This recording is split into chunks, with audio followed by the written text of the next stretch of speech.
All right. Hello, everyone. I am Tucker, also known as Ennui, and we are going to be streaming a couple of ARML sessions tonight. I am joined by. Hi, I'm Andrew Freeman out of Rochester, New York, and I'm excited to watch some good mahjong here. Yeah, absolutely. And we're going to be starting watching some B2 games, specifically table B4. This is all of their first games in the ARML ever, which is pretty exciting. Our first dealer is going to be Jason. Our sitting south in the first round will be Joshua. Sitting west is Haru.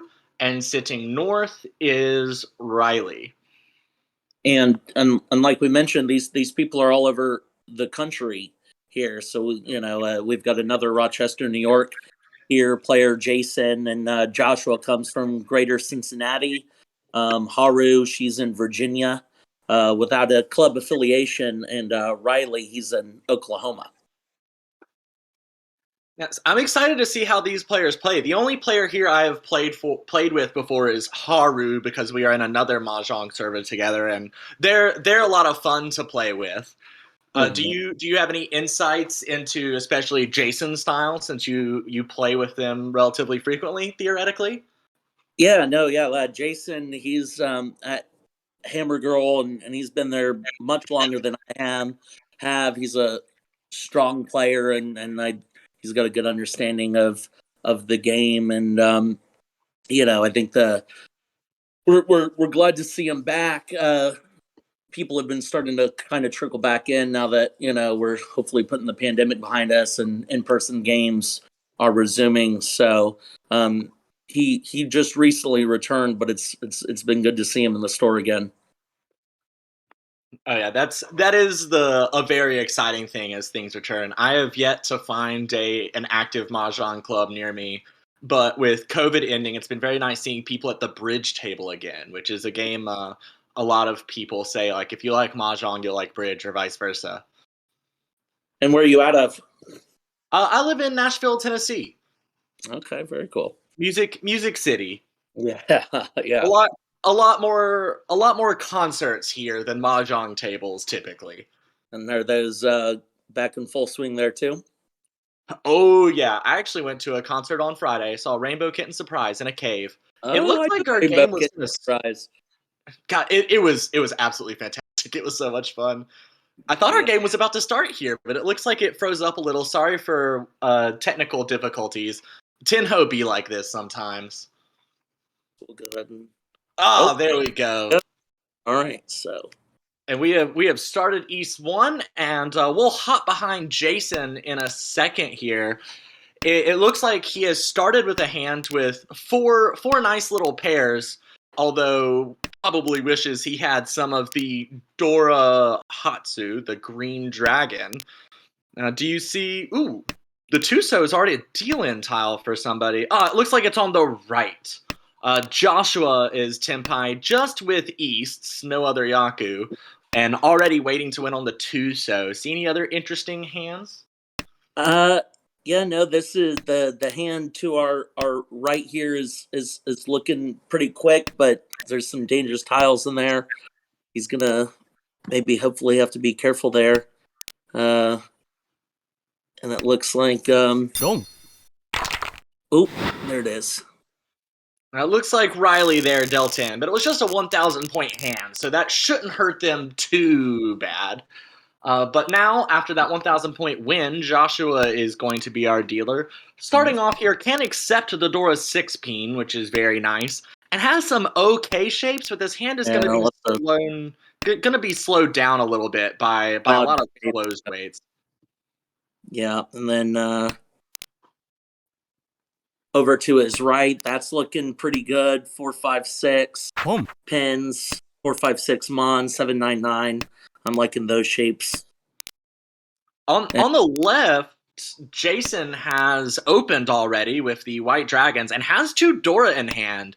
So this is a very the shapes are not too great in that one away hand, but it has a lot of value that the other players might not be expecting with those 16 being concealed.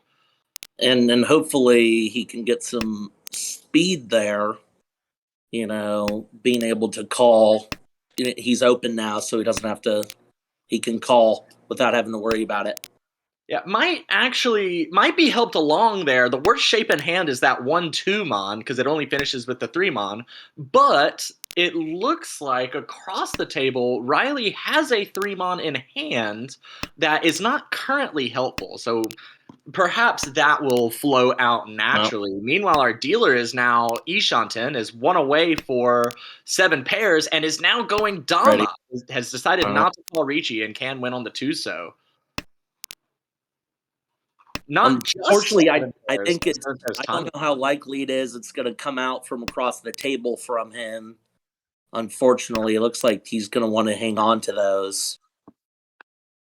And this is interesting. Ooh, we're gonna see the Ricci there. I was gonna ask how long he'd be willing to wait around, because the problem is often you'd like to switch to a terminal or honor wait, but since this 7 pairs also is all simples, you don't really want to sacrifice the value in hand, and 2s and 8s are perfectly fine D-toy tiles. You got a chase. Waiting on the 8 mon. So inside weight, not dangerous, but it is, but it's a very valuable hand. Yeah. It is not a likely to win weight, but we have a confirmed mixed triple sequence, a Sanshoku, which is worth 2 Han closed, a Dora with the 6 bean, and whoop, oops. Someone won. Haru must have won that hand because they have increased by 9,000 points. That's a nice strong hand. And they are starting this time with a pair of Haku, a pair of the white dragons. Might be a little hard to pull in that third one, since one is being used as the Dora indicator tile, meaning that green dragons are our Dora. Other than that, our shapes are not very good. We do see a couple of our players starting with just a single green. Interested to see if they hang on to those, see if they can draw some more. I'm not noticing anything super fast just yet. It looks like our player on the left might have the fastest hand right now. Yeah, and those Monzu could 5, 7, 8, 9, and an Itsu, and it could go for an Itsu there.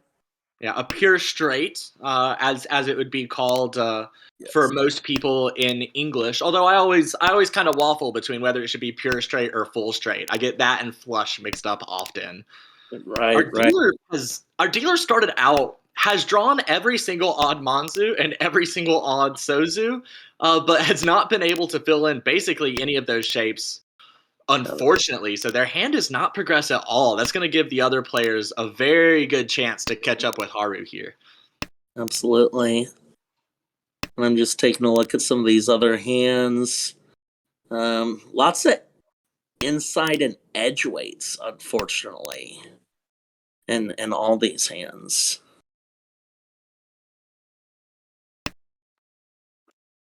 Which would be why we're heading in towards the end of the second row, and we still don't have anybody Tenpai yet. Right. Which this could be, fortunate for Haru, but her. Okay, so she just threw a 3 mon. The 1-3-5 shape is a nice shape. Provided she can fill it in. Yeah. Meanwhile, Joshua has found a very nice shape here. Has the weight on the 2 mon and the 7 so.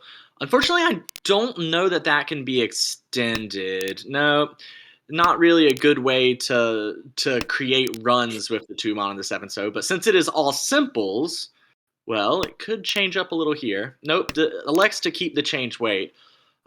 Is staying Dama, has elected not to call Ricci, just to win on all simples. And since we have the double pawn weight, can't be Pinfu. And does it look like here, too, that Haru is kind of bailing sideways, or you think giving up those whites, she's bailing altogether? Well, she elected not to call the Haku the White Dragon when Jason discarded it across the table. I imagine because she was still 3 away, just had a kind of a completely worthless hand, so didn't want to risk it in the middle of the second row.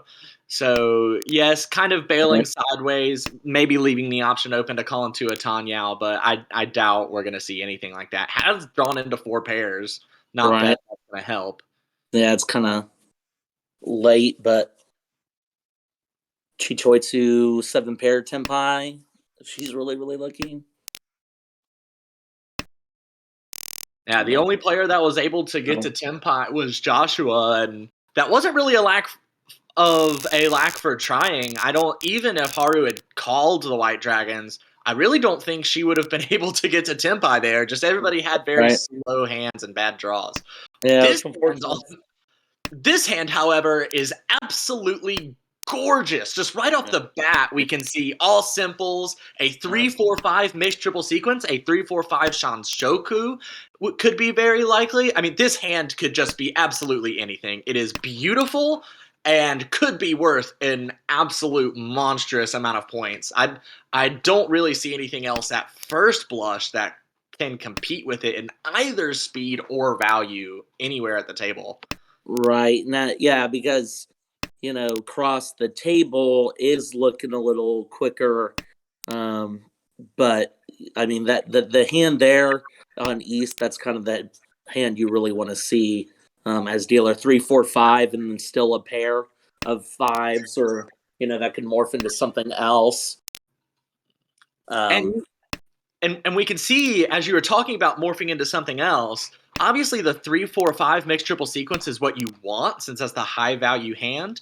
We'll see which way he chooses here. Is electing to go Dama for Pinfu without the mixed triple sequence, tossed away the 3-mon, is waiting on the 4-mon and the 7-mon without calling Ricci. So just and this early, not calling Ricci first row. There it is. There's the reach.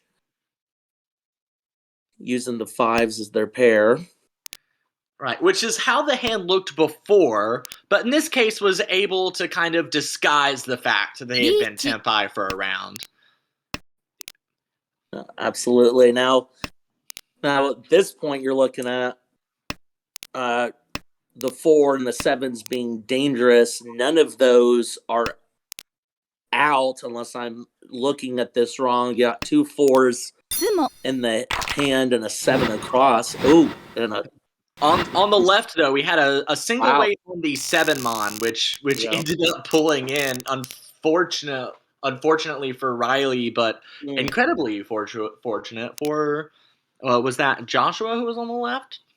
No, that was Haru that was on the left. So Haru increases her lead, although doesn't have as great of a hand this time. Once again, though, dealer with a pretty good hand. Jason already has a completed sequence in Sozu that can grow very nicely, appending onto that 6-so.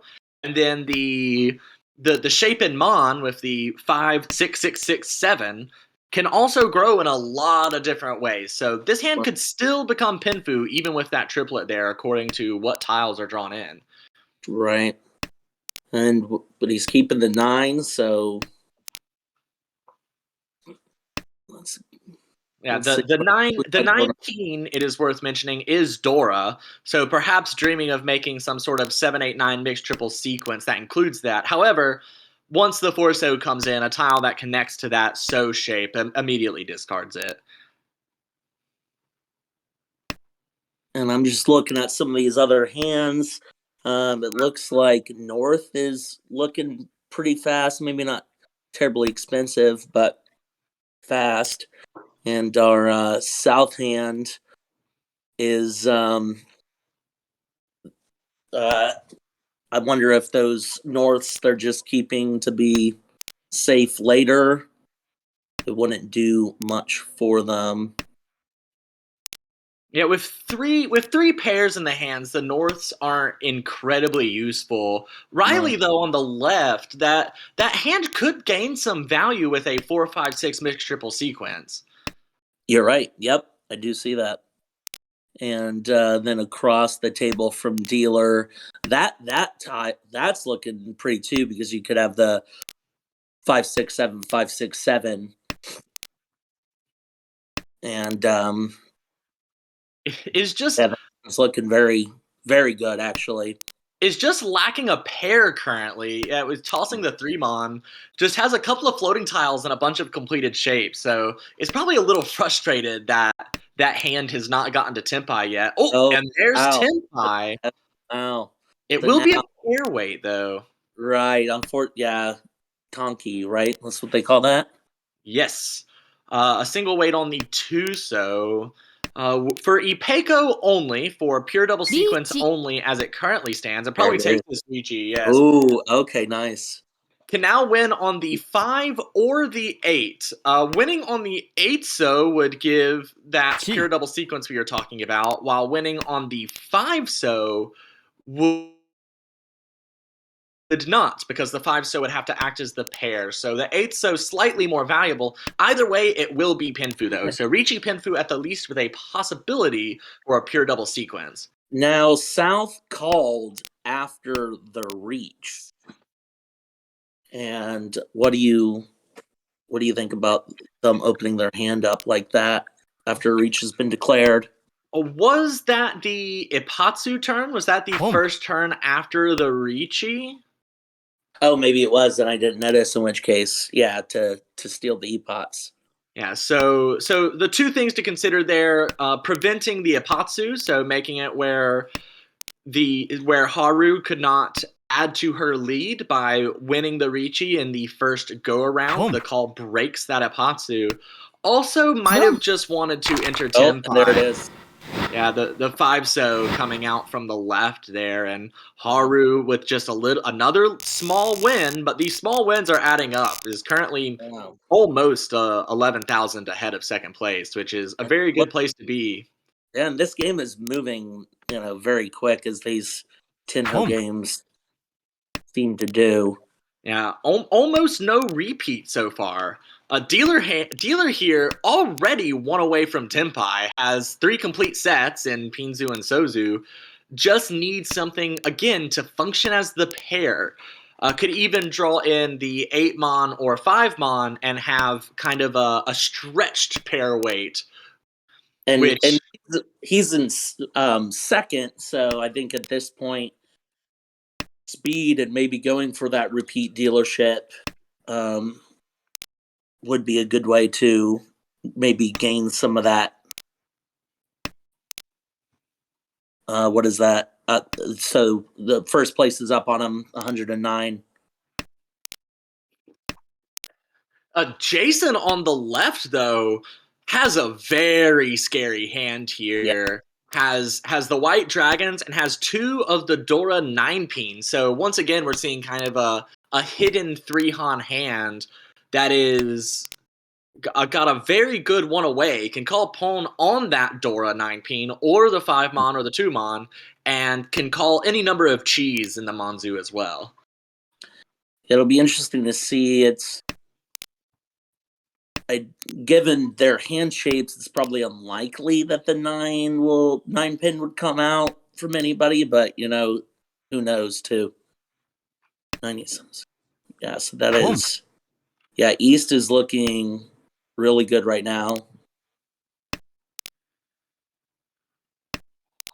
So we have now Joshua to be able to fight this. It's not going to have the time. There's the sumo, a clean 3-Han. Yes, that is nice draw there. Pushing. Oh, yeah, pushed Riley down into 4th place there, and Jason was able to take 3rd. But everybody within reach here, as has been mentioned on previous broadcasts, we have a sliding UMA. So if if we're in a situation like we are now where two people are above 30K and two people are below 30,000 points, then it's the normal plus 15, plus 5, minus 15 given out to first through fourth respectively at the end of the game. But if three people are above 30,000 points, then it is plus 15, plus 5, plus 0. So third place's UMA changes. And then fourth place ends up with a minus 20. So that becomes a pretty huge hit. Whereas it flips if three people are below 30K, with plus 20 for first, plus 0 for second, and then minus 5 and minus 15 below that. Absolutely. And dealer's hand does look like these last couple draws, the hand is gaining speed here. And as dealer, of course, it's what you really want to see. See if there's anything interesting going on at these other hands.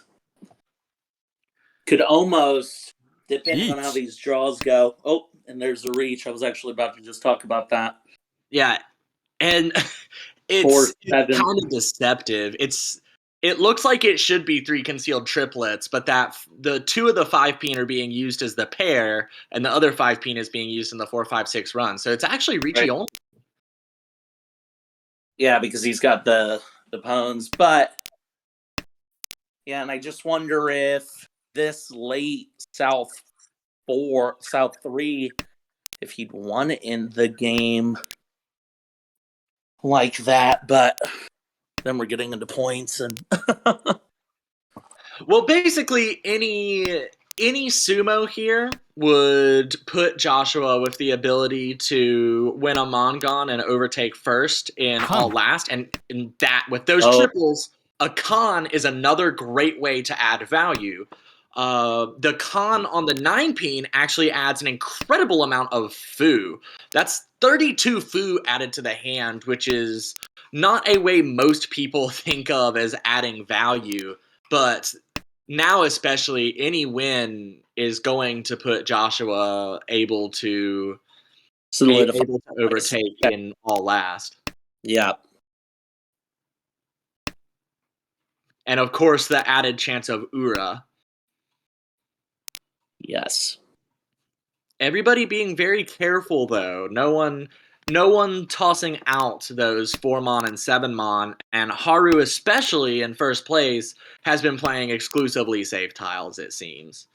The 9-mon looked a little bit safer just with what she could see in her own hand, and has been just making sure not to deal in and trying not to help Joshua out. Joshua only has a couple more draws here if he wants to take advantage of this. And yeah, and there's no real reason for Haru to take any big risks.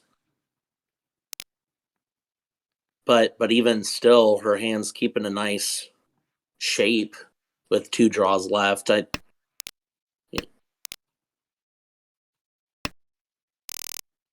That's it. But better to pay as dealer, better to pay just 1,000 than. Yeah, and is in the situation where a Mongon win off of any other player, so it does not need to be a Mongon Sumo, and he does not need to hit Haru directly. With that Rishi stick in the middle of the table, a Mongon run off of anyone will put Joshua in first. So that's a very, very nice position to be in, especially starting off the hand with 1 Dora, although the rest of the shapes leave something to be desired. Riley, on the other hand, is dealer and would very much like to climb out of last place. Needs a repeat or 2 here. Right. But doesn't have a very fast hand. A lot of disconnected Pinzu and Sozu tiles. Oh, that 2-so is going to help. Yeah, at this point, when you're going for speed and the repeat dealerships, I wouldn't be surprised to see more of the he doesn't have a lot of terminals, just like you mentioned, disconnected tiles. 2, 3, 5, 8. That's just an unfortunate, awkward shape. But 2, 3, 5, lots of things stick to the 5. So We'll need to get rid of that 1 peen to open the hand, which is, I think, what Haru is thinking, as she has discarded her awkward Manzu shapes and is now in a very good position, is, I believe, still 2 away, but can very easily open that hand. Oh, is now 1 away. Let's see. the pawn there wouldn't have helped Haru, unfortunately. Yeah, it's the shape. Lots of interesting shapes in the hands right now. To the left, the north, the 4 5 6 6 7 7 7 7. That can go a couple of ways. And if you're Riley, this is the last thing you want to see. On your right, Jason has called Ricci, has 1 Dora and is waiting on the 2 peen and the 5 peen. So it's just Ricci Dora 1, which is not going to be enough to overtake second without some help from Ura, perhaps praying to the good god Ura-san. But is going to make things kind of tough for Riley. But if you're Riley, I'm pretty sure you just have to push here. At this point. And there's Tenpai. That's a good draw. Just got to discard the 4-mon. Yes, and is going to chase. Okay. Oh, no, but as soon as he calls Ricci, wow. the sumo, the 5 peen comes in. And that 7,300 points pushes. Yeah, and as we said, was not enough to get Jason to over 30K, not enough to get Jason into second, but 29,700, it's not, -5. It's almost, I don't know if you'd call that ±0, but with the -5. In a league like this where you want as good of a score over 20 Hanchan as you possibly can, that was definitely a very, very good outcome. Pororo coming out, or Haru, I should say, coming in first with a plus 25.2. Joshua grabbing a plus 6.3 second, a tiny little second there. Jason, similarly, a tiny third with minus 5.3. And Riley with a minus 26.2. Even that first and fourth were not huge first or fourth, so everyone very much in a good position to be able to take on the rest of these matches. No huge winners or huge losers there. Right, then that's what I was gonna say too. Is Haru was able to gain quite a bit of a lead, but it wasn't. The rest of them were all kind of spitting distance of each other. Kind of throughout that whole Hanchan. And are we going to a game 2? Yes, we are, and it should start any second now. They jumped right into that second match. No delay. I always feel like I need at least 5 to 10 minutes. Maybe that's just because I have an unfortunate amount of tilt.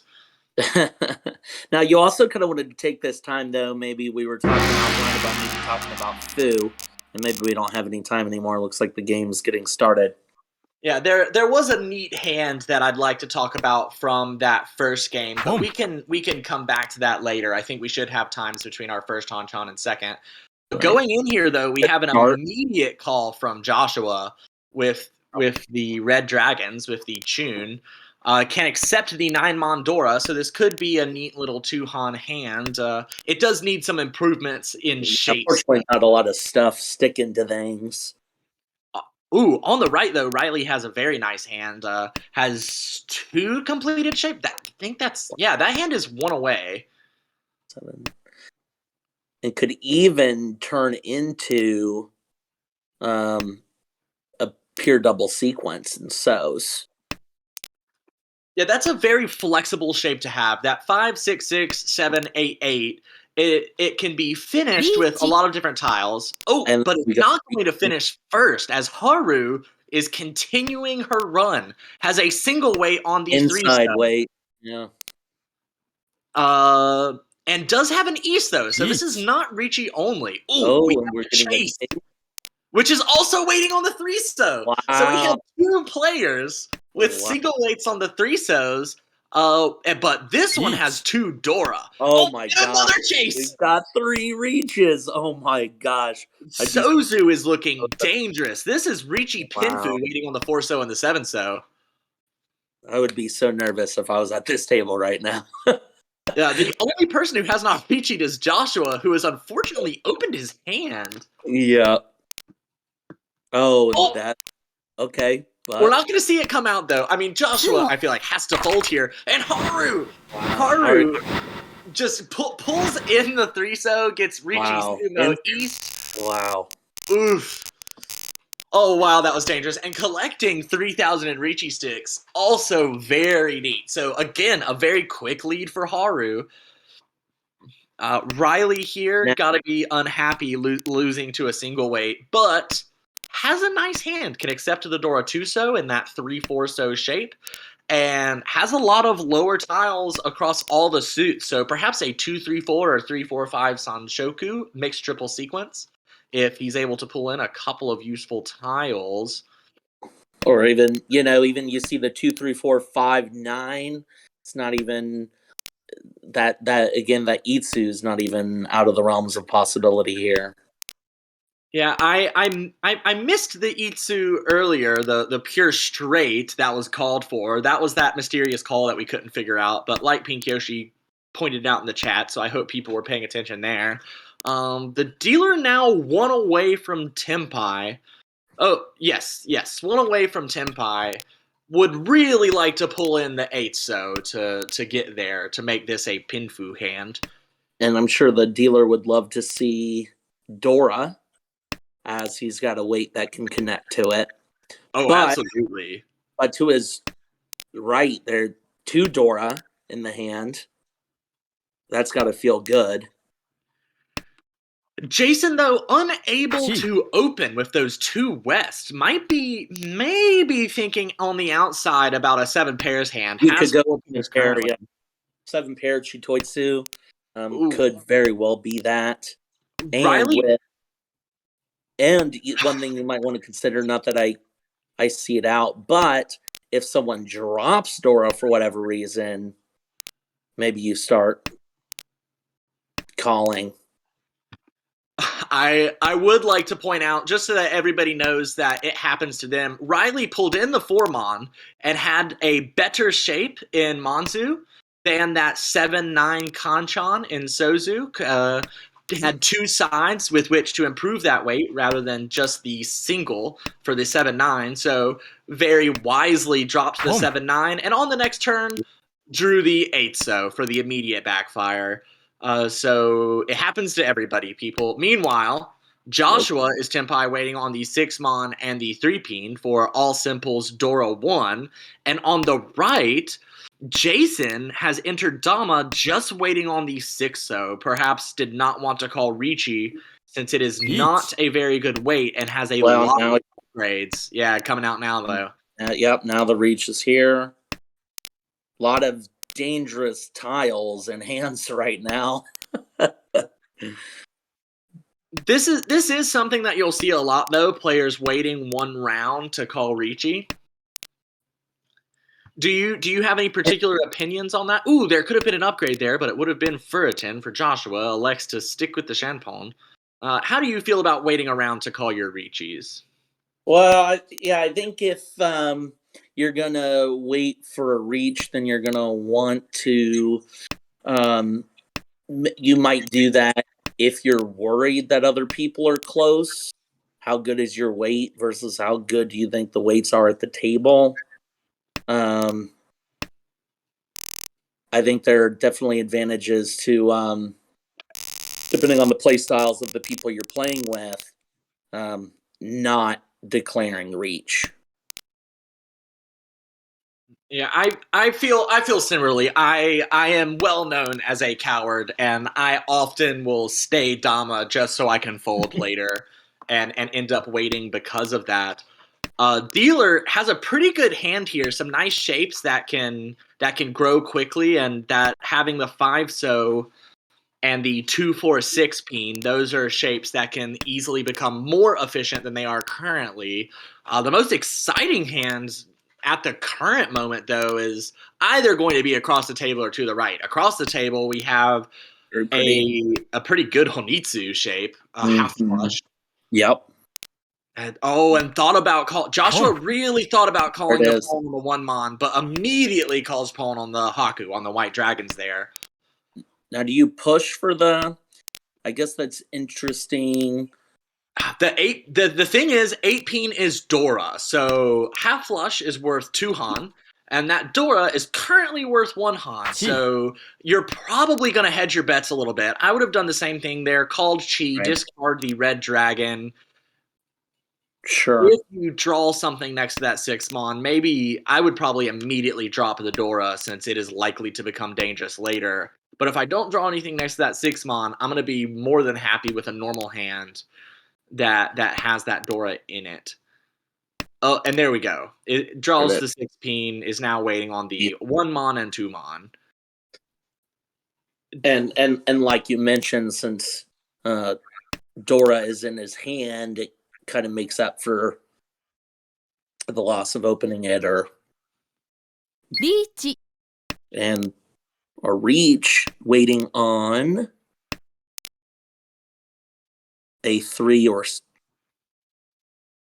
3 Just a 7, so isn't it? 4, 5, 6. Yep, inside on the 7. No Dora, so that is Ricci only. We'll see how much Joshua is willing to push with just 2 Han. Is not able to see any other 8 peen out. In fact, is not able to see any high peen zoo at all. So you do have to be a little worried with that Ricci from Haru, whether she's hoarding some Dora that we can't see. Yeah, I think if I'm a player and I'm looking at the discards, This is is Tenpai for Jason. Ooh, and is going to take it. Yeah, I mean, this is a good push. You've got Ricci, Pinfu, a could, if you win on these 3 mon, that is going to be. Oh, no. But Haru, just ending dream. That big. Oh, 8,500. Going was into able to hit the Ura. And so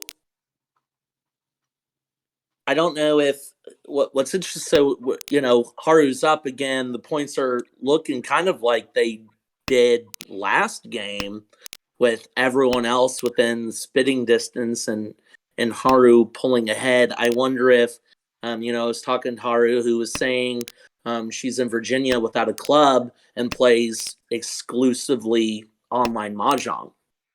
And does that give you an edge here?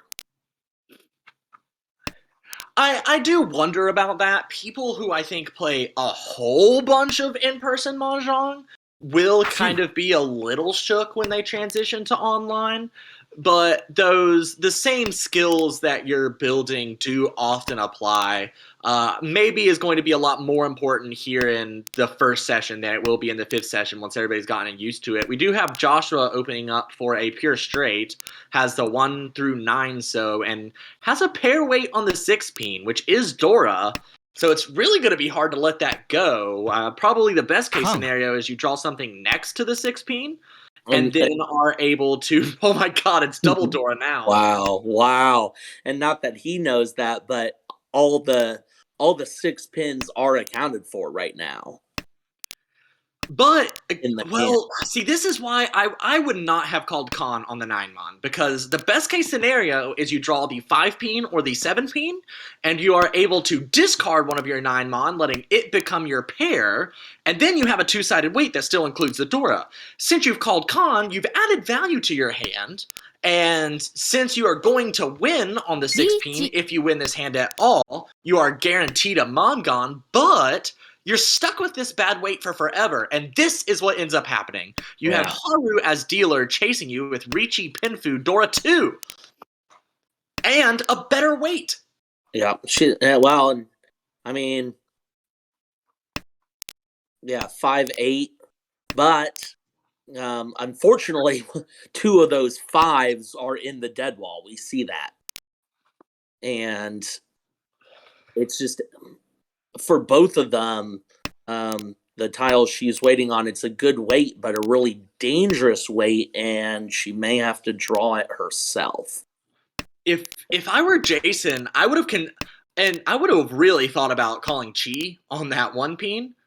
There's a 5 peen. The Tumon's certainly going to come out here. Oh, All right, man. now we have something Full dead flush. to our left. Wow. Waiting on the 3 peen. Oh God, what are all the weights here? The 3 peen. I think does the 6 peen also work? No. Is it just the 3 peen? As far as what he could feasibly draw, I think he could finish it with the 5, an 8. That's a complex shape. God, But no, it's gonna no! discards the 8 peen into Haru. Had an absolute horror show over there. What could have been Azue, like according to how everything turned out. But instead just gets absolutely rocked by Haru.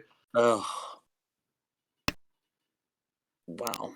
Yeah, probably needed to discard either the 2 peen or the 1 peen there to expand the possible weight options. That 1 2 2 3 shape was what was pulling back the weights in Jason's hand. Really unfortunate though there dealing into Haru. I wouldn't, but and I don't blame anyone for getting excited when you're looking at a hand that's all one suit. You know what I mean? You look at that hand and you're like, this hand's too big. I gotta finish this. And unfortunately, in this situation, pushing that hand just kind of cost quite a bit.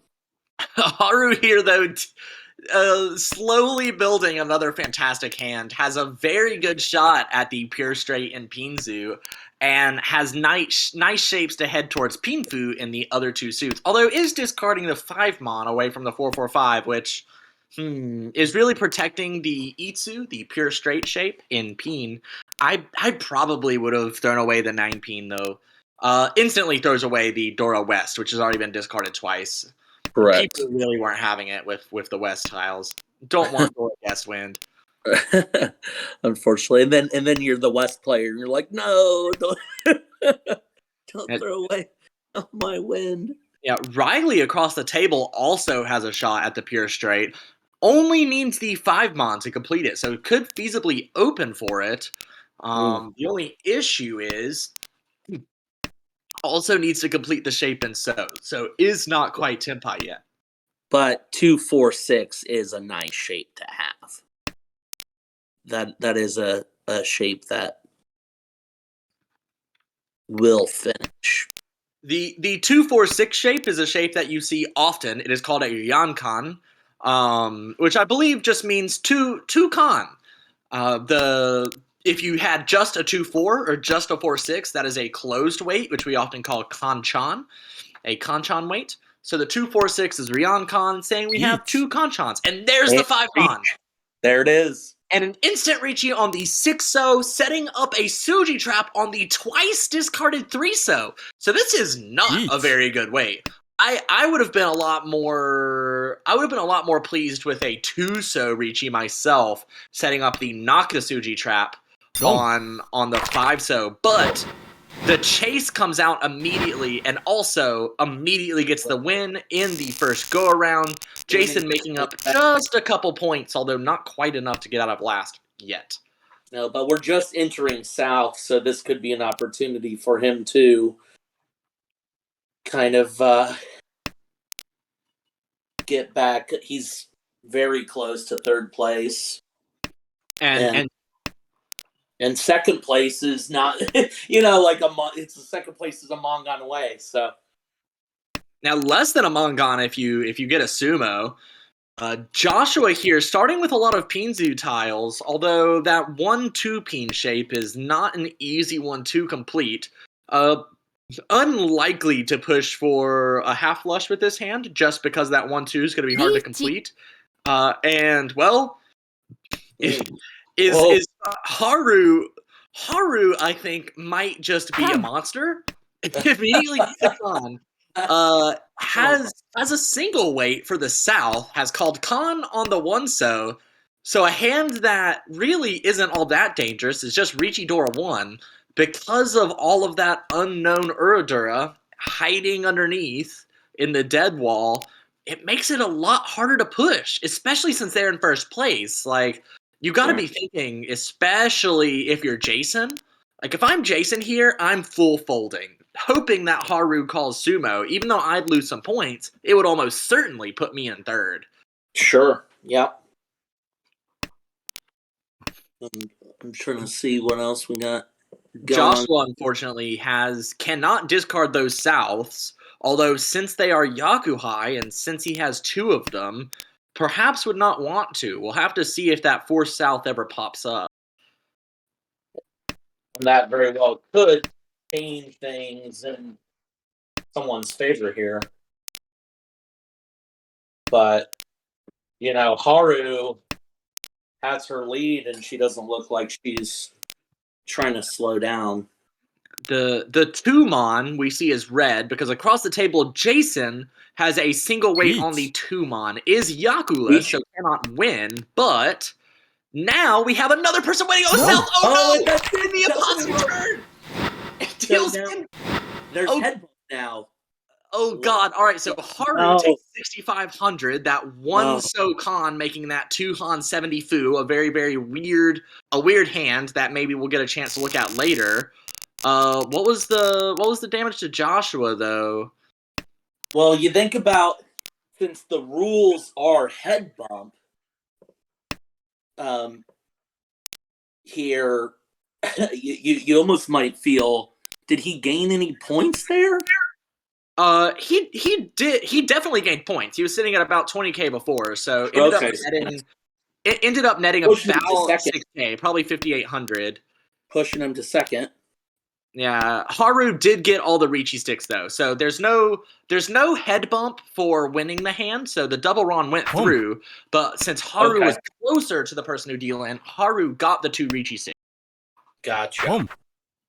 Ooh, we've got two calls right off the bat from Riley. Unfortunately, and you look, is there a way to make that hand more expensive? And he's seeing all suits, so it's not like they could go for a half flush, but it's at least nice shapes. It's nice shapes. It could have perhaps entertained the idea of going for a half outside hand, a Chanta, but immediately discarded the 8-so and 9-so, so is keeping the more efficient 3-4 peen instead of that. Meanwhile, Joshua has a pretty nice hand as dealer here, can accept the Dora 1 Mon, just needs to improve either this 6-so or this West. Ooh, and is taking that 5 peen. This is a very nice little call here. Draw anything next to the 5 peen, and then you can abandon one of your pairs. However, Jason across the table is Tenpai waiting on the 1 peen or the 4 peen. Can only win on the 1 peen, because that would give a mixed triple sequence, which would be worth 2 Han currently. 1 Han for the mixed triple sequence, the Sanshoku. 1 Han for the Dora 1 Mon that has been called.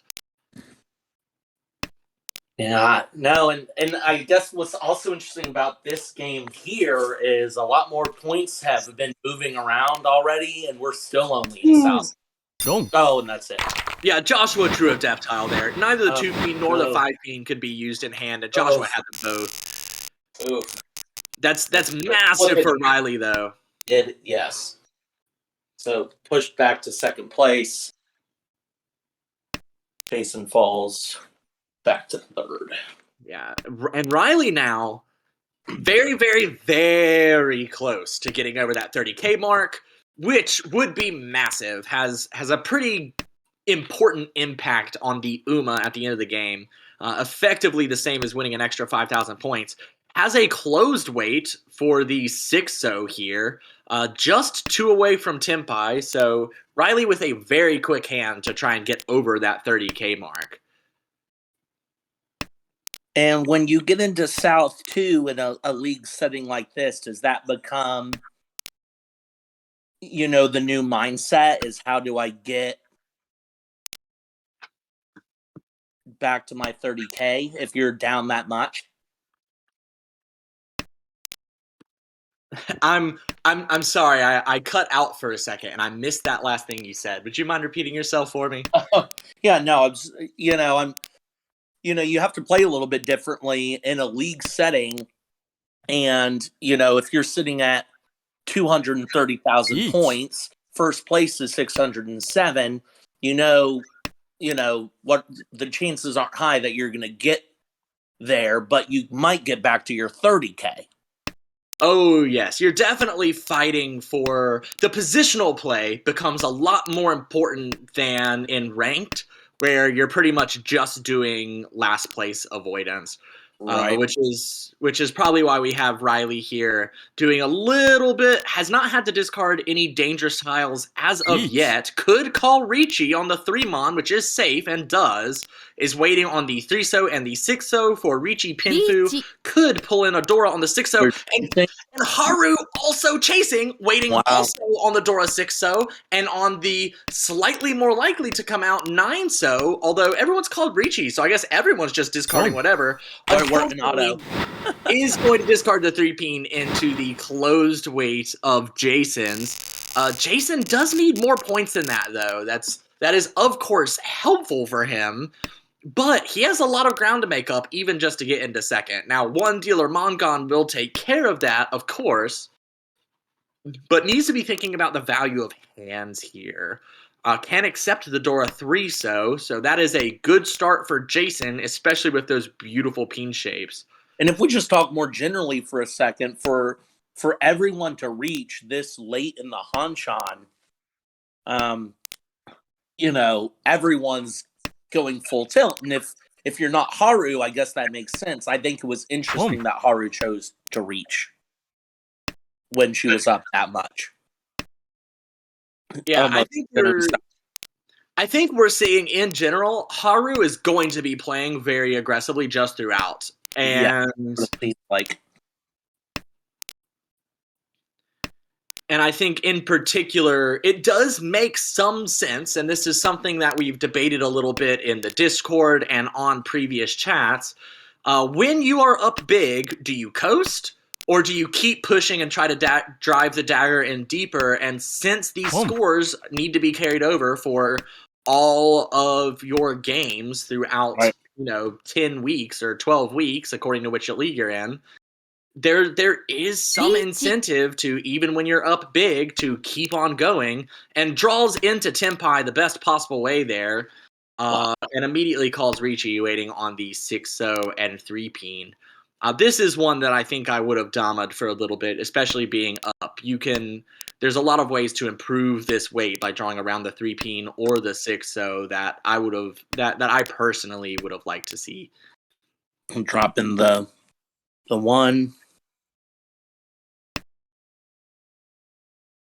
And once again, just a situation where there are a lot of dangerous tiles in hands right now. Yeah, and now Joshua has entered Tenpai, waiting on the 1-mon and the 3-so, so has all triplets, Dora 2, and a South. Dora 2. And if winning, could see a third Dora, potentially. Yeah, winning on another 3-so would make that hand a Hanuman, would net 12,000 points. It's going to be hard for that to come out, though. It looks like the other two players are playing safe. Ooh, this is rough for Jason. Yeah, discarding the 8-peen, which is Suji to both players. The 5-peen is safe, so we're probably going to see it come out. And actually, Jason is Tenpai, waiting on the 4-so and the 7-so. But, as we can see, the 4-sos are pretty trapped. Ooh! And now we got another. Did that give anyone any Dora? No, the 7-mon was the new Dora after that con. And that gave Riley 2 more Dora, but Riley is folding, so that doesn't really come into things. Unfortunately. Oh, there's the third Dora. Oof. And then you feel bad. But, there's the deal in. Is not going to reach Hanuman since it was a deal in on the 1-mon, but that 8,000 is still huge because now with Haru being dealer and with Joshua getting that direct 8,000 hit, so basically a 16,000 jump on Haru there. Well, I guess this is the bad thing. A Mongon direct hit is not going to be quite enough for Joshua to steal first. Is going to need a Hanuman Sumo. Either a Hanuman Sumo or a direct hit Hanuman Run on Haru. But look at that. You've got the Souths and the potentially Red Dragons. And then maybe at that point you go for, try to draw your... Like, it's looking like a very easily all-called hand. Oh, yeah. I mean, this is definitely a hand where I'd be thinking all triplets. The only issue is that 6-0 is going to be hard to come out. The 2-peen you don't feel bad about. The Red Dragon you don't feel bad about. There it comes. There it is. Yep, and now you're Tenpai waiting on the 2-peen and the 6-0. But Joshua just takes a cheap win. Keep Riley off your back. Stay above 30K. Don't let Haru do any more damage. And just kind of instantly put it away. But Haru getting another first, which is huge. The plus 32.6 is going to be very beneficial. Absolutely. And going back to what we were talking about, that now she's got some pad to not only do her next 2 games this week, but, going forward, building as much cushion as you can. Yeah, Joshua also coming out pretty good. Another second is definitely... That small positive, keeping Joshua headed in the right direction, is much better than what Riley and Jason are feeling currently, having traded 3rd and 4th. So now they're both sitting in the minus 30s. And, again, we're very early on. Minus 30, you can make up, as we just saw, in a single Hanchan. But you'd really prefer not to. You'd really prefer to be building good scores over the hand instead of having to come back. And this is where we ourselves have a slight little decision to make. We can go ahead. They have already started their 3rd Hanchan, so we could go in and spectate that, or we could go into the logs, maybe look at a couple of interesting hands. That full flush was talked about in the Twitch stream, although for people who find it easier to look at tiles, I think there'd be some benefit maybe to looking at a couple of hands in the logs. Why not do that before the A2 game starts? Yeah, how about that? How about we do that? Okay, awesome. So, does anybody on hand have the notes of where that full flush hand was? We do have it, so it'll just take a second to pop up here.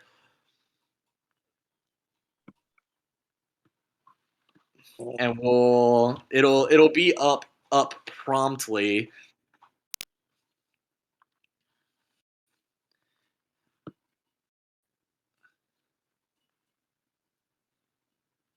Yeah, I do find it kind of funny that Tenho will anonymize all of the players at the table with their names, but leaves the rankings up.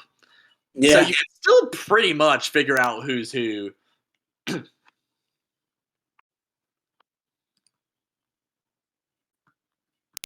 And maybe while we're getting to that, the other thing we kind of wanted to talk about, and maybe a full flush would be another good opportunity to talk about Fu. Yes. Because Fu is something that not a lot of people, like, you don't really need to think about it, especially if you never had to play in person and you've only ever played online. It's very likely that you just kind of took I don't need to worry about Fu, either because the computer will calculate it for me, or rather than me having to worry about it, like, almost every hand, as is mentioned in Riichi Book 1, ends up being 20 Fu, 30 Fu, or 40 Fu. And then you have 7 pairs, which is this kind of unique exception that ends up being 25. Right. But, I mean, I think it's maybe, especially when it comes to counting scores, maybe the most, when you're learning to count points yourself, maybe the most intimidating part. Or at least for me, I'm not a math guy. you know, you're learning to count the Fu manually, and you're like, okay, that's 2, and you double it. Hoping you double it again. And one of the reasons that I that I very much, I think, in my head really want to explain Fu is because I had to teach Fu to myself I played on like not a solitaire app, but Kong. played against 3AI. Oh, and here's actually a good point. Let's pause here for a second. So cons are one of the times where counting foo gets the most complicated, where things get weird. So if we're talking about an open hand here, one of the quickest way that your foo adds up is through triplets and cons. So all mahjong hands start at a base of 20 foo. So you're given 20 foo right from the start. That's our baseline. The reason we start at 20 foo instead of 0 is because in our equations for the actual score, the foo is what we end up packing our exponents onto. Han ends up being an exponent in our mathematical equations. And if we started at 0, obviously 0 to any power is still 0. So we don't want to start at 0 foo, we start at 20, which is just a nice round number. Triplets, the way I remember foo, which is slightly different than most people explain it, which is why I'm going to give that explanation here since it's a little atypical. I remember foo as sort of a pattern. So you start at 2. So an open triplet of simple tiles, so any tiles 2 through 8, an open triplet of simple tiles is worth 2 foo. And every increase from there is just by 2. So if you have a closed triplet of simple tiles, you increase that by 2. You go up from 2 to 4. Right. All right. If you have an open triplet of terminal or honor tiles, so like the 9 mon here, although this is a con, not a triplet, but an open triplet of 9 mon would be worth 4. So the same as a closed triplet of simples. And that's the pattern we're going to keep seeing. So open triplet of simples is 2, closed triplet of simples is 4. Open triplet of a terminal is 4. Closed triplet of a terminal is 8. So we double it. There's a lot of exponential growth in mahjong. So the closed triplet of terminals is 8. Same idea. Open quad and open con of simples is 8 again, right? We keep that same foo as we move up one level. A closed quad of simples is 16. Right. And then one step forward, which is where we got just now, we keep the same foo. So an open quad, an open con of a terminal tile, so of our 9 mon here, this 9 mon con is worth 16 foo. So you have your base 20 foo, you add 16 from the open quad of 9 mon, and then in this case, we also get foo based on our weight. So I'll go into that in just a second, but to finish off our pattern here, an open quad of a terminal tile is worth 16, so of course a closed quad is double that, is worth 32. 32, yep. Which we saw earlier where, who was it that won that hand? Was it Joshua who got the really weird score? 2 Han 70 foo we saw at some other point during this Hanchan. The reason that occurred is because they called a closed con on the one-so. So you had your base 20 foo plus 32 foo for having the closed con of one-so, which automatically jacked that up to 52 foo. Anytime you win on a closed ron, so your hand is totally closed and you win on a ron, you get an extra 10 foo. So that is why that hand ended up being 70 foo, which is not a typical score whatsoever. One of those scores that you freak out about when you see at a table. But I guess it's interesting that you explain counting foo in this atypical way, because even at my own club, we talk about how just memorizing exactly what you're talking about is a perfectly valid way of learning how to score points. If you can just memorize Yaku's and, foo, then you're going to be able to read 80-90% of the hands you're going to get. Very rarely are you going to run into a situation where you can't count that. Yeah, and if you would like a second way to remember calculation of foo for triplets and quads, a different Andrew has posted the way they do it, and this is the more typical way people explain it, where you start with your base 2 foo, and then you multiply by 2 if it's a terminal or honor, and you multiply by 2 if it's closed, and you multiply by 4 if it's a quad. So that is another way that you can quickly calculate foo.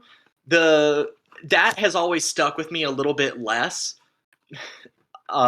just because I taught myself, and so I have this weird way of doing it.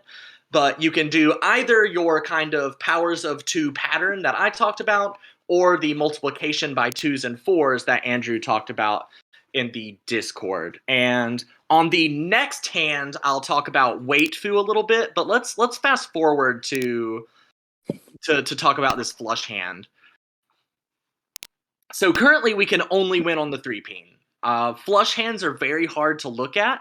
Often you look at it and just go cross-eyed. Right. Shapes that help me a lot is looking for bad shapes in a hand. A lot of times you look for good shapes to figure out what your weights are. Here, it's actually easier to see a bad shape. Since we have a 1-peen, and since we have 2-peen, that shape restricts the entire rest of the hand. No matter what else we have, we know we're Tempai because the game told us that we could Ricci. So, we're starting, if we are, I forget which player this was who had this hand. Was this Joshua? We're just kind of assuming every hand was Joshua at the moment. Joshua, the ambiguous doppelganger who sits at all seats. But whoever this is has been offered the ability to call Ricci, so they know they're Tempai. When you see that 1-2-2 shape down at the end of the Pinzu, that's what's locking you up currently. You need something in your hand to be a pair. You need things to be triplets and runs. You don't have 3 of anything, so you can't have any triplets. So you know that you have to have a 3-peen to win, because that is the only possible way to make your hand make sense. You need the 1-2-3-peen as a run, the 2-3-4-peen as a run, and then you have a 4-5-6 as a run, a 6-7-8 as a run, and then the 9-peen ends up being your pair.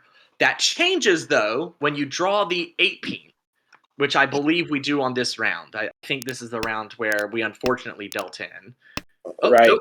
Oh, no, it was the last round. Oh, God, that makes it even more tragic. Only 1 tile left in the wall. All right, and now we have the 8-peen. And so just as the 1-2-2-3 shape is kind of what's mucking up your hand, that also means that discarding away from that shape is going to be what improves your hand the most. So cheating a little bit and using what Korak posted from Natsuki in the Discord, we can see that discarding anything from 1 through 5 upgrades the hand. So if we discard the 1-peen, then we could win on... Now, what exactly are our upgrades here? We could win on the 3-peen, which 1, 2, 3, 4, 5. Yeah, it's not going to be 7 pairs. Not enough pairs for that. But would give us a pure double sequence. So does not increase our weight. We can still only win on 1 tile, but increases our value, because the 3-peen would now give us a pure double sequence instead of just finishing out some random run. Discarding the 2-peen, I believe, is going to end up giving us more weights, because we could...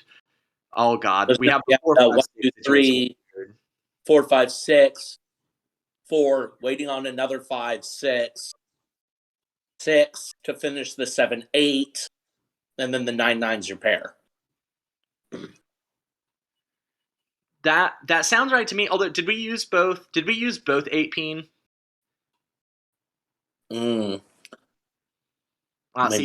this is where things get really whack.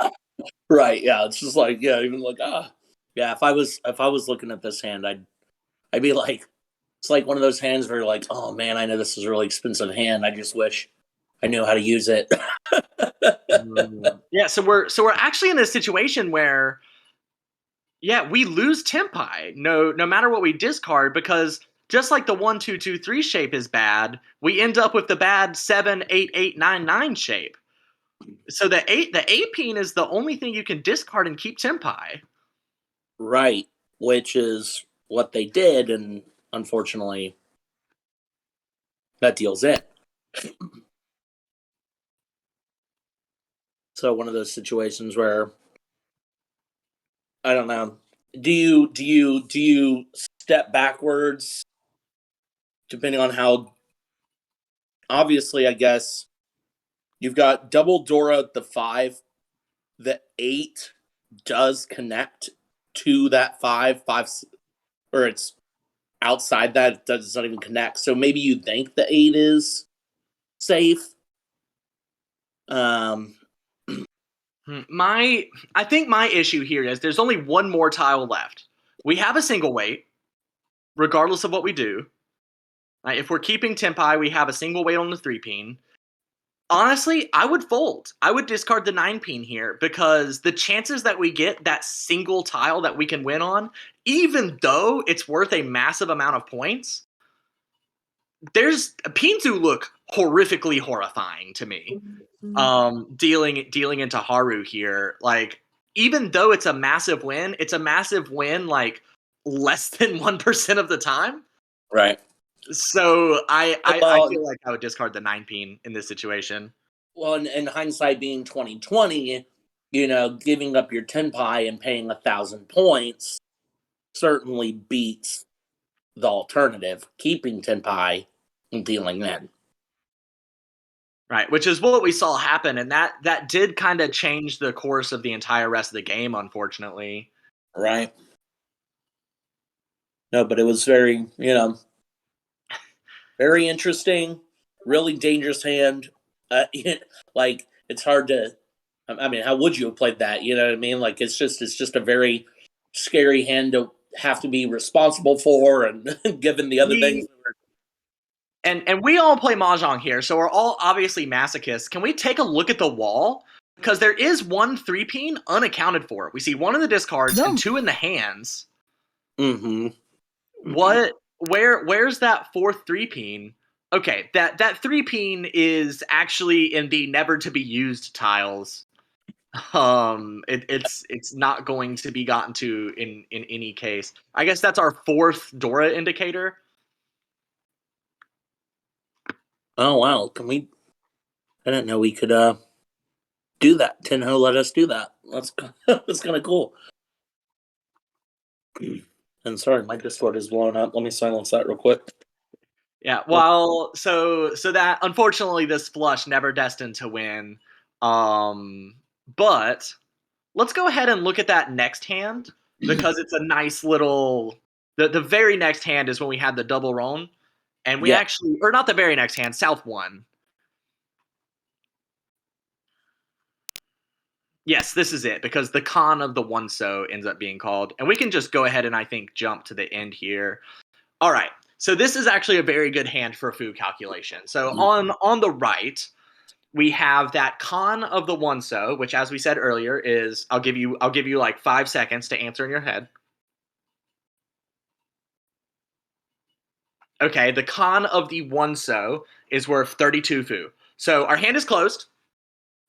We're ready to win. So we start with 20 foo. We're ready to win. Great, 20 foo. Con of the one-so plus 32 foo. We're up to 52 now. You also add foo based on your weight. A quote-unquote good weight, right, which can kind of get hard to define once things get tricky, but a quote-unquote good weight is worth no foo. An open weight. An open weight. And a Shanpon weight. So an open weight where you have a Ryeonman shape, a side weight, like a 3-4, waiting to finish with a 2-mon or 5-mon, that is called an open weight. That is worth no foo. Similarly, a Shanpon weight, where you have 2 pairs and you're waiting for one to become a triplet and one to become your pair, that is also worth 0 foo. The only other types of weights are a pair weight, like what we have here, Tonki weight, a tonki, a kanchan, or a closed weight, where you have, say, 3-5 waiting on the 4. Inside weight. An inside weight, thank you very much. Or across the table, an end weight, or a pinchan, where you have a 1-2 or 8-9, just waiting on that sequence to be built with whatever tiles on the end. So here we have a 1-2 waiting on the 3-peen across the table. That is also a quote-unquote bad weight. So if you have a quote-unquote bad weight, that is worth 2 foo. Not a lot, but often that 2 fu can drastically change your score if it bumps you over some magical number. So here we are at 52. Because when it comes to food, you round up. You always round up if you can. So we're currently at 54. And the only other fu in this hand is when you win on a closed run. Anytime you have a closed run, that's 10 automatic points, which increases the hand on the right to 64 fu. Oh, actually, there's two extra hidden fu in this hand, which is kind of fun. So, anytime your pair is a special pair, a Yakuhai pair, you also get fu for that. So, a red, white, or green dragon has an extra 2 fu, and the round wind and your seat wind have an extra 2 fu. So here we're in the south round. So since we're going to end up with our pair being souths, that's an extra 2 fu for the person on our right. So they end up with 56 once you add up all your 2s, plus 10 from the close run gets you to 66. Then you round up to the nearest 10. 70. 70. That's why we had 2 Han 70 fu. So that is a special situation, and if you've seen the popular anime where a bunch of girls and one goofy guy play mahjong at national tournaments, they have a discussion about how there's only one possible way to end up with 102 fu, and that is only if you're using a special rule where seat wind and prevalent wind are able to count twice. So if the person sitting south here was the person with the south pair, it would be the round wind and their seat wind. And so in some rule sets, that counts as 4 fu instead of 2. And I'm actually not 100% clear on whether do we count that here? They recently changed the WRC rules, so I forget where that specific tiny rule ended up.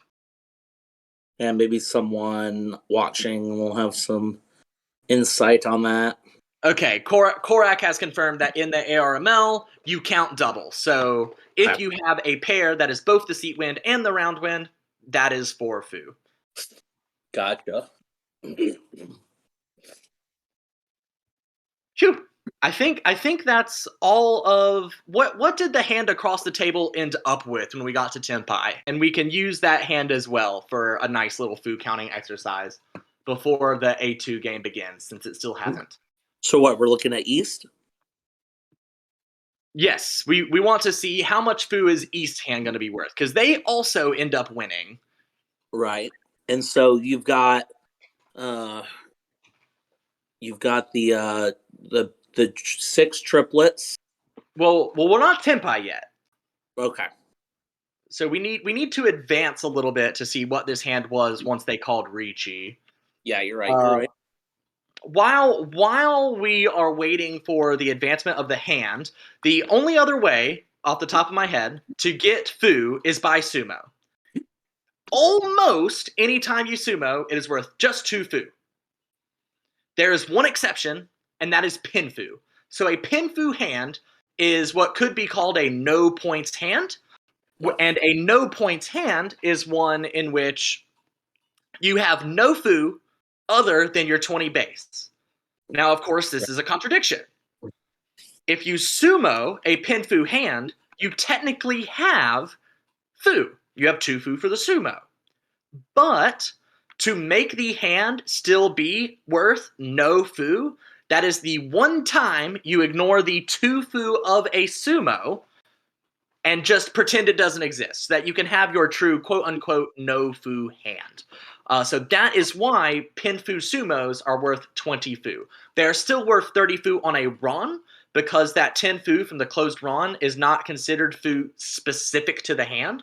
It does not make the hand special in the way that fu from a triplet does or from your weight does. That is also why you have to have a open weight for a pin fu hand. If you have any other bad weight, you get fu for your weight. If you have a Shanpon weight, you don't get fu from your weight. That's not a problem. But what does end up happening is you end up getting fu for your triplet. And that's a no-go for pin fu. Right. So there's a little trivia on why Pinfu is calculated the way it is. And you are the resident foo expert. And the next game has started, so we'll tie this together pretty quickly. But we see across the table we have a closed triplet of 6-peen, which is worth 4 foo. Oh, I'm wrong. 4. It's worth 4 because it is a closed simple. 2 and 2. All right, since we are closed, if we win by Ron, that's another 10. It's just 14. This is Mahjong, so we get 20 for free, which puts us to 34. We end up winning on the south, which is a terminal. So it is going to be worth how many? Now, also, but to your lesson, because the weight is either 7 or south, or you don't get the foo from that, correct? You do not get foo from the weight because a Shanpon weight is waiting on 2 tiles. It is quote unquote good, although it's not really, but it's quote unquote good, so no foo for that. We do get the foo from winning on the south, though. The closed terminal is going to give us 8 foo, which pushes us up to 42, making this a 50 foo hand. 50 foo. How long did you have to study this? Korak says no. Uh-oh. 2, 4, 4, 8. Oh, because it's open. Yes, Korak is correct. The south ends up being considered as if it is open, since it is not totally concealed in the hand. Good point, Korak. That's an important thing to remember. Since that's the winning tile. Right. Since it is the winning tile, that set is not entirely in your hand. The same way you can't win 4 concealed triplets on a roll of a set of 3, it's the same with foo. So it does end up counting as 4. So it ends up just being the 40 foo, since we are still underneath 40 once we calculate. That is a good point. And that's part of why my foo counting can be shaky sometimes, is I literally taught myself everything the scoring of Mahjong. I just, my little app said exponential 2 to this power times like 40, and I just had to figure out what the hell it was talking about. Well, and it's fun, like you said. I mean, and like I mentioned earlier, it's maybe when it comes to score counting, the trickiest part. So, I've been playing since 2019, and I still don't think I fully grasp foo yet. And it's one of those things where even once you know all the rules, like I know all the rules, but being able to apply them quickly is an entirely different story. Right. And real quick here, just so that we are familiar with everybody's names, our opening dealer is going to be Christian. Sitting south on this opening hand is going to be Aaron, who I believe was the person who won the first Yakuman of the ARML back in the Beta League season with a Daisangen, a Big 3 Dragons. Across the table is a familiar name, that is Nathaniel, who has appeared on many broadcasts so far for us. On the left is tied for one of my favorite names in the league with Hanamandre, who is Andre, with the very clever name. and here, dealer Christian, starting out with a very nice hand. Those are beautiful Pinzu shapes, beautiful So shapes. We could easily see a pure straight in Pinzu, especially with, God, the 8-peen draw right off the bat. That's absolutely gorgeous. Wow, that's good. It's just lacking one shape, so the hand not quite as close to Tenpai as it appears at first, but, I mean, that's going to be drawn immediately with the 3, so. No, that is a very pretty hand. That's as first dealer, I'd be very happy right now. I think it's also funny, just real quick aside, both Andre and Christian are Richinomi in New York City, so they're probably used to playing each other, and so it'll be interesting to see if that plays out in any interesting ways during this match. Yeah, New York is the most heavily represented state in the ARML, both because Hammer Girl and Richinomi are both in New York, I believe, right? Correct. Yep. Upstate and downstate covered. And despite being only around for about a year, I believe, for Ichinomi, it is also a very, very large club. So we actually have one of the A2 tables this session is made up entirely of people from New York. There's one Hammer Girl and three Ichinomi. Across the table, we now have a Dama Tenpai, Nathaniel waiting on the 3-mon or 4-mon, our good old Shanpon weight over there for all simples. With the 2 Dora and the all simple. Immediately gonna snatch that Dora. Eat it right up. Nathaniel with a quick Mongon to start off of Aaron. Ooh. That's one of those situations where that was a weak tile and they were Dama that you'd have no reason to maybe expect that early and that 3 was going to deal in, and it did. Yeah, and that's one of the reasons why Dama can be very helpful sometimes. That Dora 3-mon, especially in A2 here, not likely to come out after a Ricci unless you have a very good hand. Meanwhile, Aaron, after that Mongon deal in, as dealer instantly gets the Haku, and is going to be pushing for just a fast, cheap hand here, holding the 4-so to try and accept the Dora 3-so later, but doesn't quite have it yet. Across the table, though, we could see a San Anko, although it would take a little bit of work. And then we've got a kind of nice, maybe they're going for 7 pairs to the right. And with that call, they are ready. Waiting on the 1-peen and the 7-mon. And like you mentioned, kind of not an expensive hand, but they keep going, and that's exiting Tenpai to push for the half flush. They go for the half flush. Wow. Yes. This is a move that I very much respect, but I would never personally do because I'm much, much too scared. Because this is what happens: you make that call, you're not Tenpai, and now you're across the table, and that's scary. That's a scary discard. We've got. I mean, that's a 4-sided weight.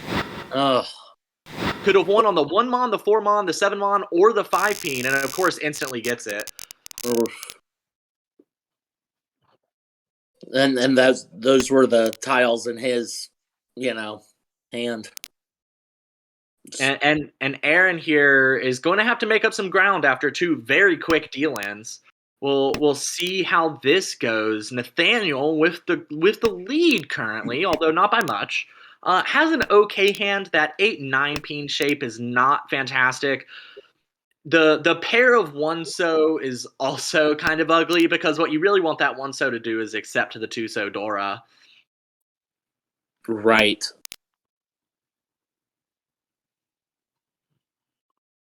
I wonder if we will see a call of the Chun with Aaron having a pair of them on the left here. The rest of the hand, though, again, not fantastic. Has 1 Dora to his name. The 2-so is hanging out there, but all the rest is just really disjoint.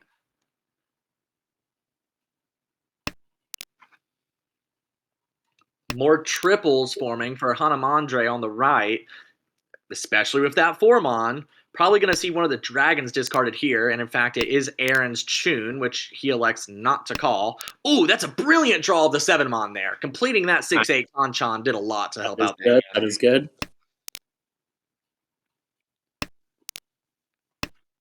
And it looks like maybe to the right, our South player might be going for closed sequence, closed pones. Yeah, could even get one of my favorite things to see, which is I love it when someone has San Anko, but then opens, but they still have San Anko in their hand. So if they draw a 4-so or 4-mon, well, I guess they would need to make the call before that happened. Otherwise, they'd probably just Ricci or Dama. Mm-hmm. All these hands are looking pretty fast, though. So it'll be interesting to see this hand play out because all of these hands are moving along nicely. I think you go for Oh, interesting.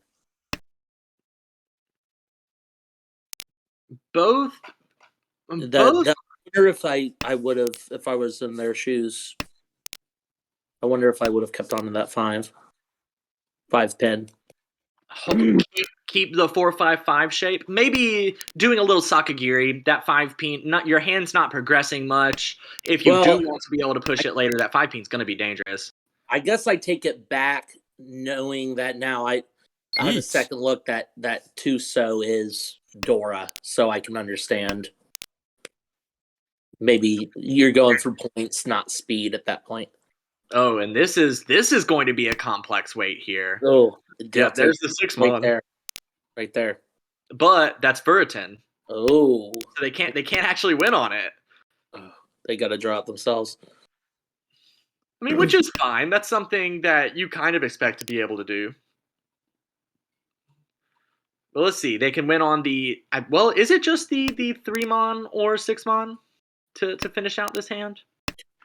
4, let me count. Yeah, I guess the 2 doesn't do it. Yeah, that shape looks like it should have about 5,000 improvements. Yeah, but it's a little too awkward for that. The 3-so is a good pull in for Nathaniel, but it almost seems like exactly calling what we were talking about in the last game, where having those 3 mon, the 3-mon, 3 of them is kind of clogging that up because it's towards the edge.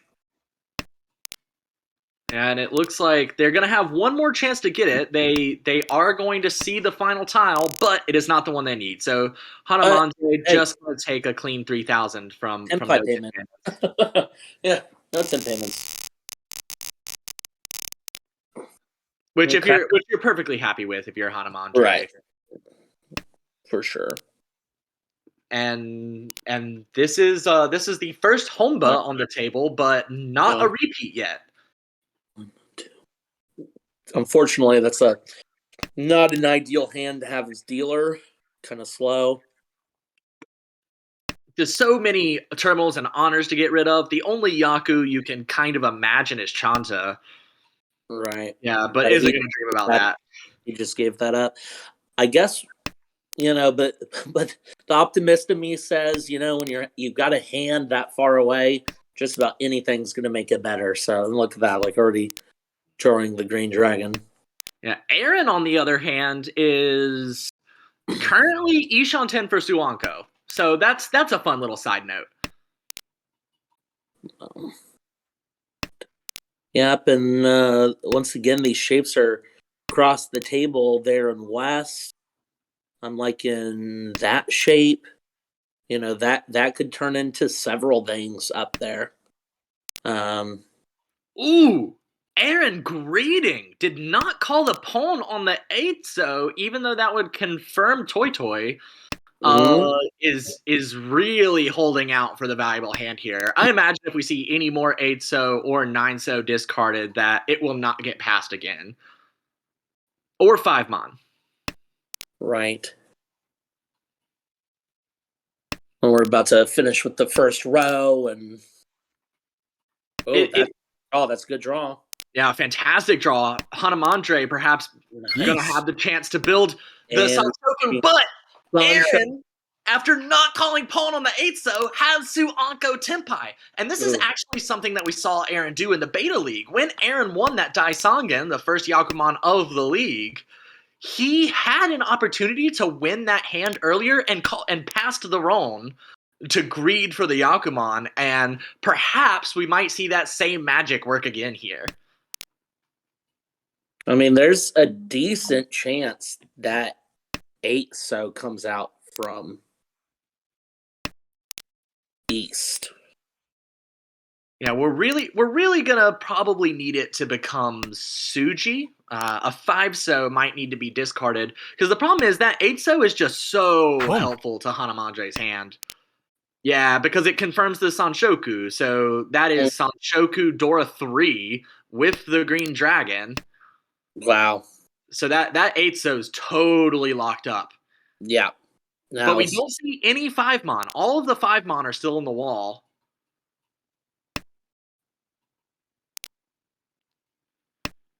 the big news for Hanamandre is the 7-so is Suji to Aaron's hand.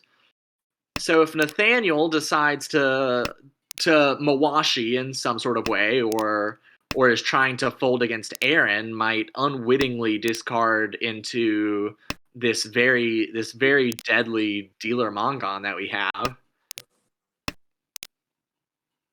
Yeah, it's just unfortunate that everybody's hanging on to the tiles everyone needs. Where are the 5 mon? There's one. There's one. There's only one more. There are Drop 13 tiles left in the wall. One of them is a 5 mon. Wow. No. Not gonna drop it.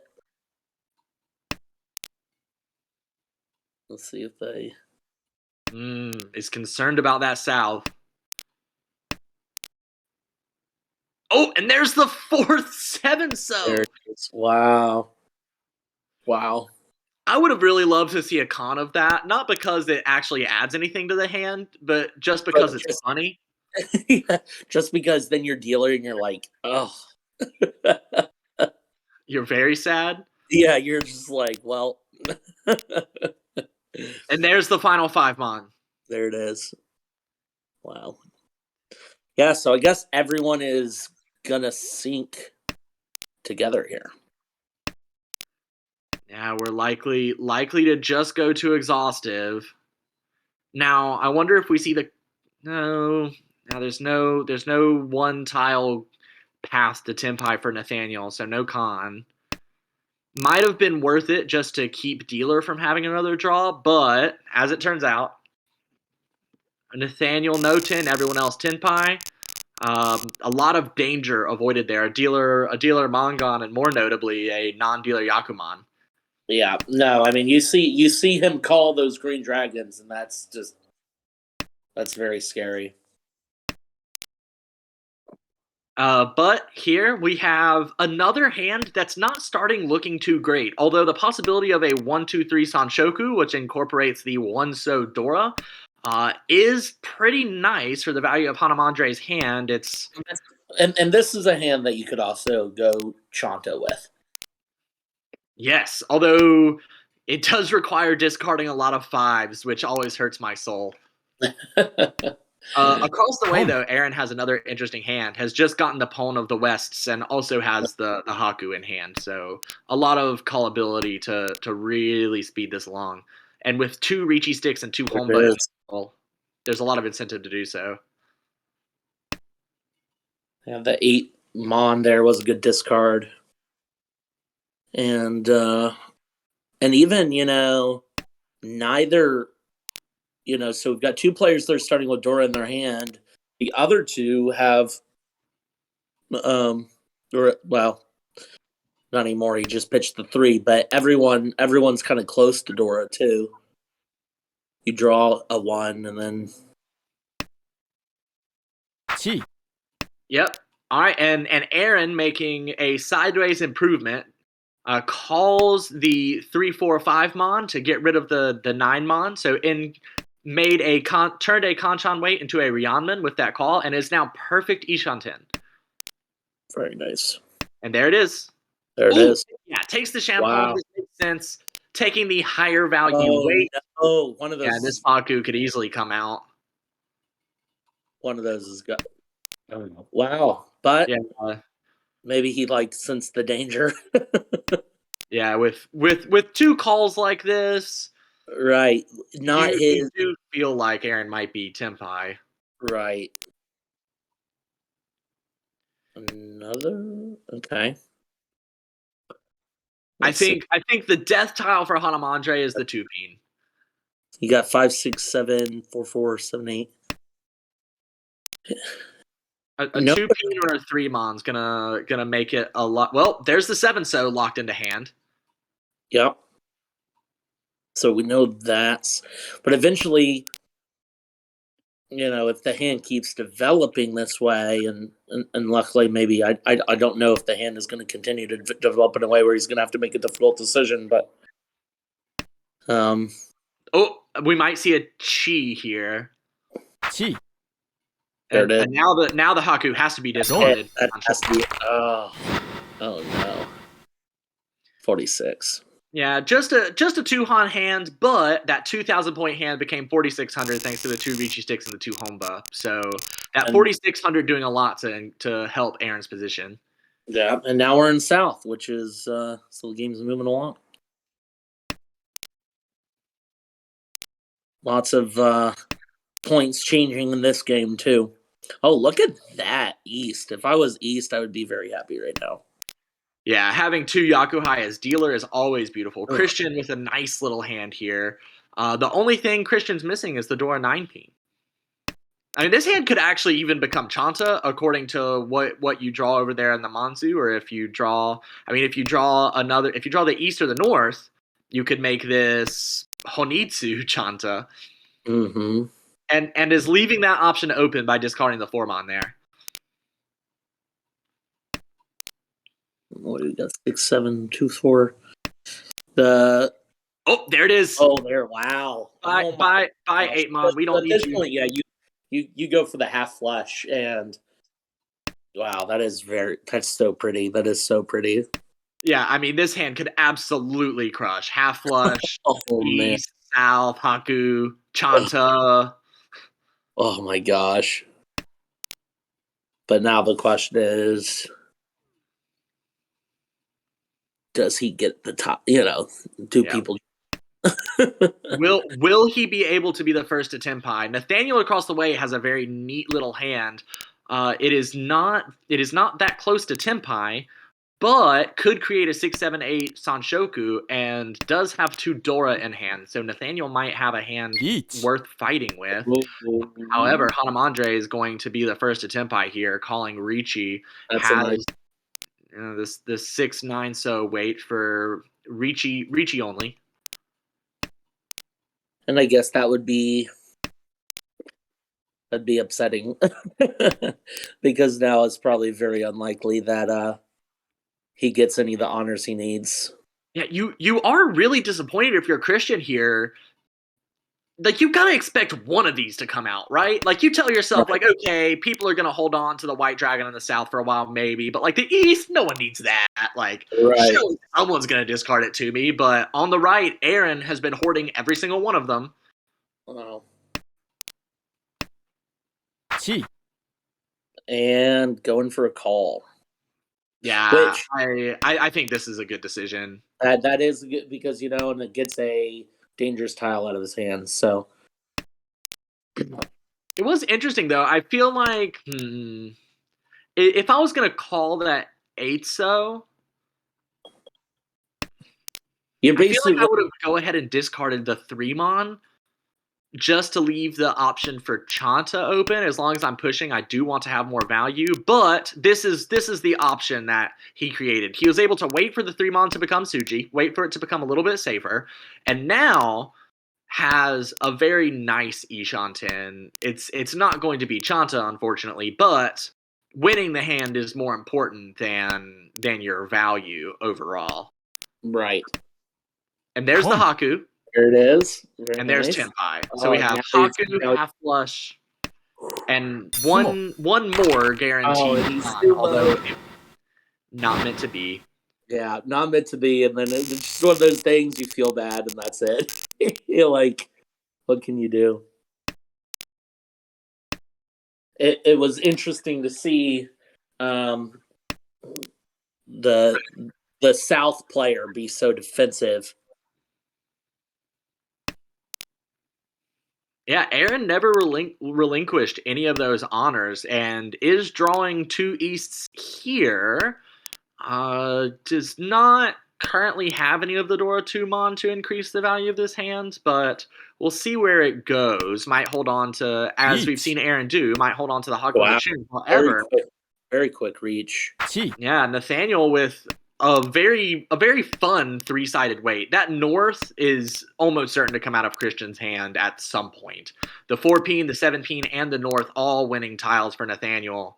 Yeah, this is kind of bad news for Christian. Luckily, this hand is not worth much. It again, Ricci only.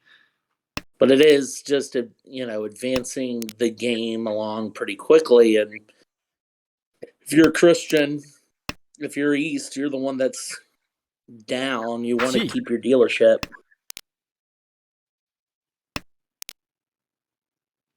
And Christian on the left being very disciplined, only discarding 100% safe tiles so far. Oh, there comes the North. There it is. Oh, ouch. No Ura. No Ura, so not super expensive. This game is incredibly tight though.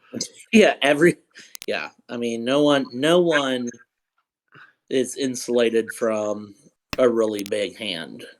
Yeah, I mean, even Aaron could get to first with one Hanuman Sumo. Right, and it's interesting. I guess this is now another dealer that is opening up. With these honor tiles, that's going to make their hand very quick. And the double, although we have not seen any of those dealers win as of yet. We've made that comment, I think, 3 hands in a row, and I don't think dealers won any of them. You're right. So what does that say?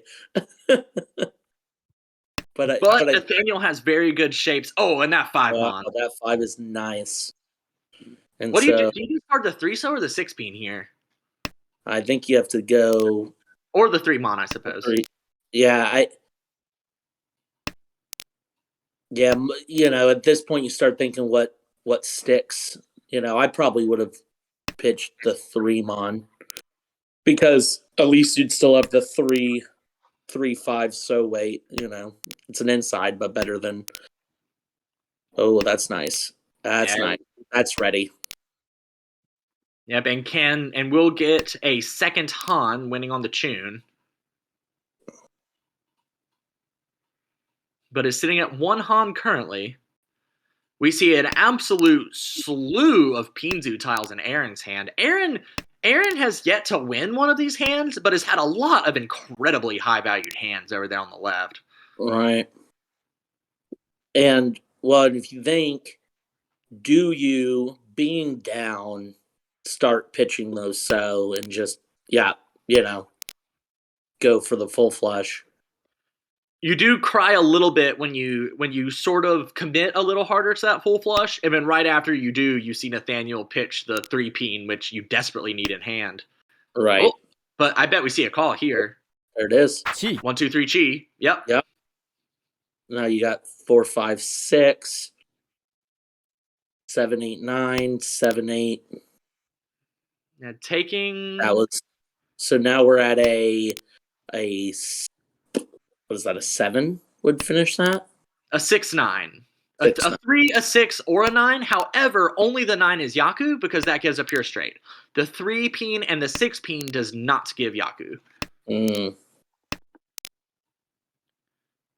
So honestly, I would have pitched the 3-so, pushed for the full flush, give you more opportunities to call. You had nice shapes in Pinzu that could grow very well. Right. And again, keeping in mind we're in South 3. If you're last place, ooh. Oh, the 6-peen also worked. Oh, because the 4, 5, 6, 6, 7, 8, 7, 8, 9. Okay, it was only the 3-peen that didn't give a Yaku there. Okay, yeah, and I think I. But now he's dealer, or no, he's not. He's not. That just put him in a more workable last place. And now a Mongon Sumo would in fact put Aaron in first. So everybody, if you're Hanamandre, you're in first. This is your least favorite first to be in, though. This is pretty horrifying, especially with Noah Garayame. Since you can't end the game by just winning a quick cheap hand, you've got to be really tactical about this. And what a beautiful hand to have in this situation. That is beautiful. I mean, the other, two away, but on somebody's ready. That's 7 pairs across the table for Aaron. Very nice. And Tanyao, 7 pairs. Now, are you one of the people that do you yourself reach on 7 pairs or no? I would reach it now. I wouldn't have reached it on the 4-peen. I would have reached it on the 8-so for sure. to make sure that I elevate it to the Mongon that I need for first place. And you're in the situation where Christian has to push to some extent. Christian has to push for Tenpai because if you are Tenpai and no one else is, you would overtake Christian as the game ended. But I guess it's curious that they're not reaching unless, Oh wait, there's 2 Dora in that hand. What am I talking about? Oh no, you're right. The Wow. Ricci would be I confirmed missed you, I Hanuman, missed you. but you already have a Mongon. Eat. There it is. Oh, now's the reach. Waited, okay, drew the 5-so, discarded it from hand, waited 1 turn, Sumigiri Ricci on the south. Now you have a Suji trap. It's a sketchy Suji trap. People, if they're paying attention to the discards, are gonna wonder why you waited a turn after discarding the 5-so. Especially since it's Dora, but sometimes you don't have a choice. But you might believe that the 8 is safe. But this is confirmed Hanuman now. No matter how he wins this hand, this is going to be 12,000 points minimum. Which is exactly the big hand we were talking about needing here in the. Oh, this is a very good Tenpai for Hanamandre. He does not take it though. Would have had to discard the 3-mon. Oh no, that's it. Nathaniel has all of the 8s though. Nathaniel though doesn't have to push. Right. Wow. We have Tenpai for Hanamandre on the 4-peen and 7-peen. 4-peen gives Itsu, 7-peen does not. Now he's got the concealed pones. Yeah, and we see, all right, this is really great. Oh god, you're right, that's a Yakuman Tenpai. Wow. And we don't see any 6-mon or 4-so anywhere. The one 4-so is the Dora indicator. He's got the wow. So this is the second Yakuman Tenpai of this game. Hanamandre has been doing. That's insane, honestly. So much has been going on at this table that we haven't been able to talk about it, but Hanamandre has been like bending this hand all over the place to avoid discarding overly dangerous tiles. Which credit to him for having such a good read of the river. Wow. We're coming down to the home stretch. Wow. Yeah, Nathaniel not willing to discard that 5-mon, but it's still Tenpai, has San Anko all simples, so this is still a massive hand and can win on the 4-mon and the 7-mon. Will not get it though. Oh, that's tragic. But this is what I was talking about with Christian, where Christian really needed to push. This is going to put Christian in last. Wow. By 100 points. Wow. So Hanamandre comes out on top, escapes narrowly, a lot of danger. Ends up 20.1 with great defensive play. What hurts you there is the Ura. 100 points, but negative 15 Ura. Uma. Uma, did I say Ura? You said Ura, and I was like, who got Ura? We're not talking about Ura. Awesome. You're right, Uma. But yeah, that 100 points where, I mean, you effectively played the exact same game Aaron did when you're separated by 100 points, but since it's the last hand, God, it's like you lost 15K. It's like you dealt into a 16.5 thousand point hand there. Right.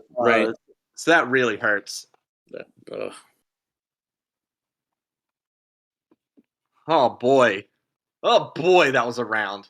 Yeah, that was insane. So now are they going to do another game, or is that it? Yes, the next game has in fact started. It looks like it's going to start in 3 or 4 minutes.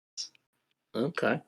This is a good time. Scott has put in a lot of incredibly good work as our broadcast director tonight. So everybody make sure that you give Scott a huge clap on the back and thank him for his good work, making everything run smoothly.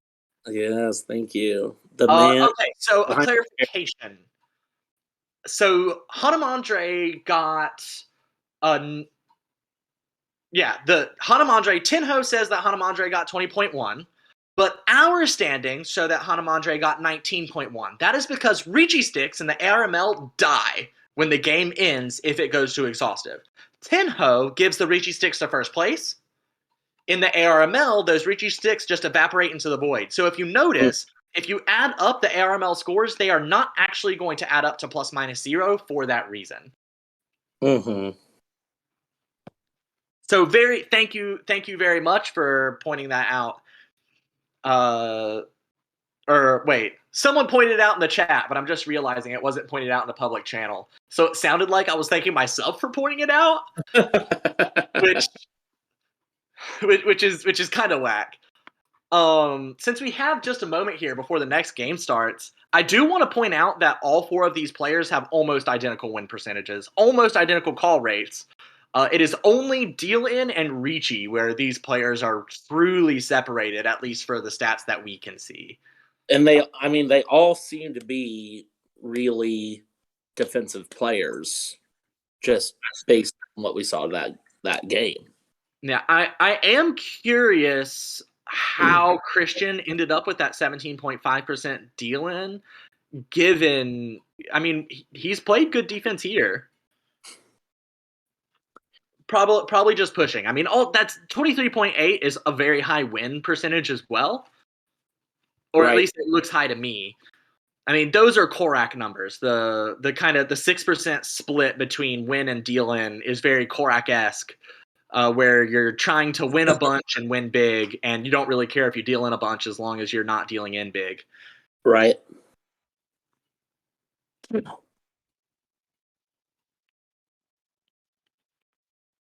But no, so I mean, strong plays. Really, it was crazy how dangerous so many of those hands got that never finished.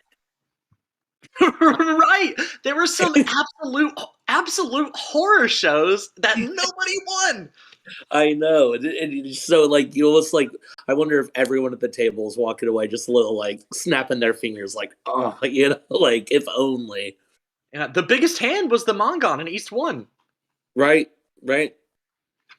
Since we have another 30 seconds here, I am going to step out really quick and grab myself a drink. So if the next game starts while I'm away, feel free to kick us off, Andrew. Awesome, will do. Thank you. Yeah, and then maybe I'll fill some time here to talk about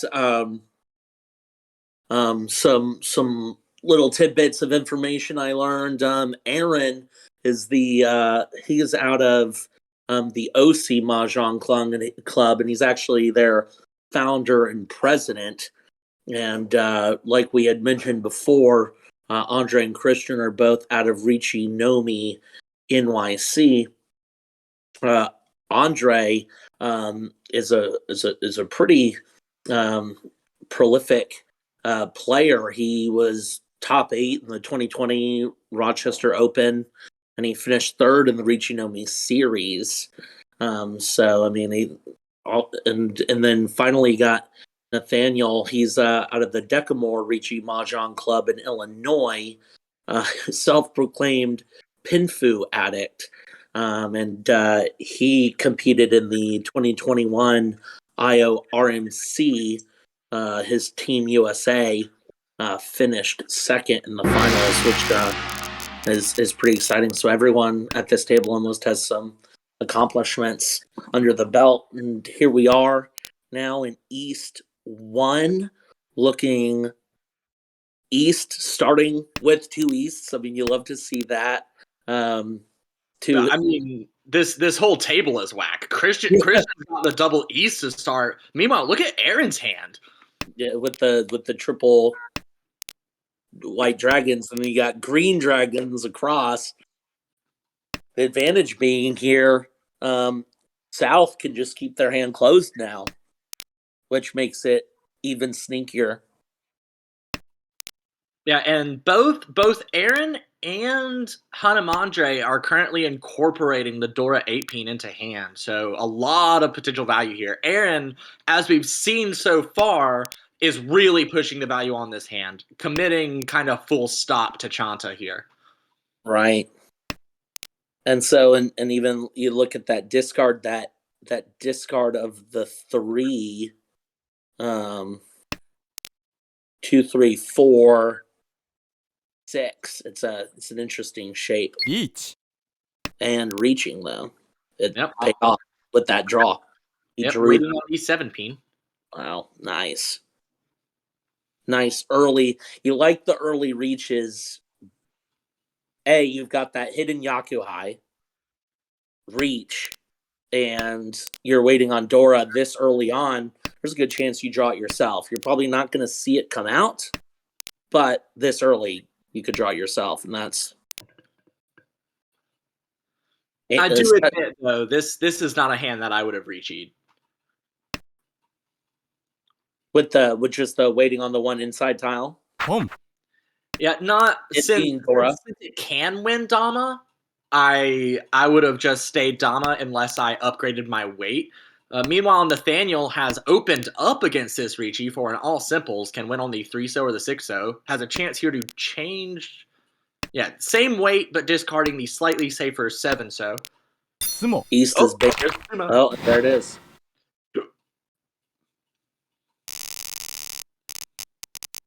Taking the Ricci stick and just kind of moseying along. Here we go. Hanamandre with starting with the 2 concealed Hatsu here. So we might see a pawn. Would someone discard that green dragon? There it is. ポン There's the first chance. Yes. Immediately. And this hand has such great callable shapes. I mean, the Oh. 1-3-3 mon, the 1-3-3 peen. You're one shape less than you need to complete your hand, but you don't really care. It'll come. You'll get it one day. Oh, There it is. There it is. Oh, so pretty. Yeah, such a very, very nice fast hand. And you can call so many things to get to Tenpai. You can call the 3-mon. You can call any pawn. You can also call Chi on the 2-mon or the 2-peen to get there. Right.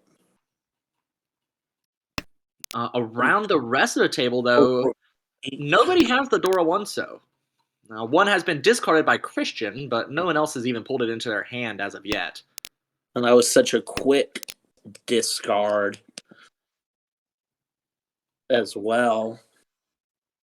But south is looking. I mean, that's a pretty strong, flexible weight. You know, that's a hand that could finish pretty quickly. Hanamandre had the chance to decide between the Kanchan There it weight is. and the Champon weight. Elected to take the Champon weight and is rewarded with the 1-peen hit.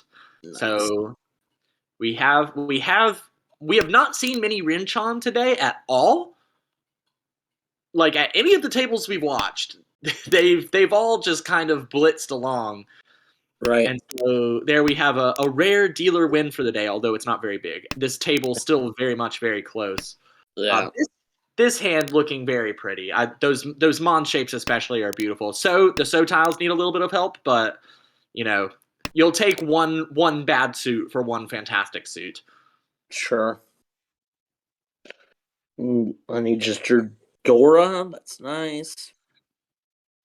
It's stuck in that bad 1-2 shape though. That Pinchon. It's not where you want the Dora. That's probably why they spent so much time thinking about what to get rid of. Oh, but they got it. And that 1-peen fits perfectly into Hanamandre's hand. Right. It sure does. And that's coming nicely.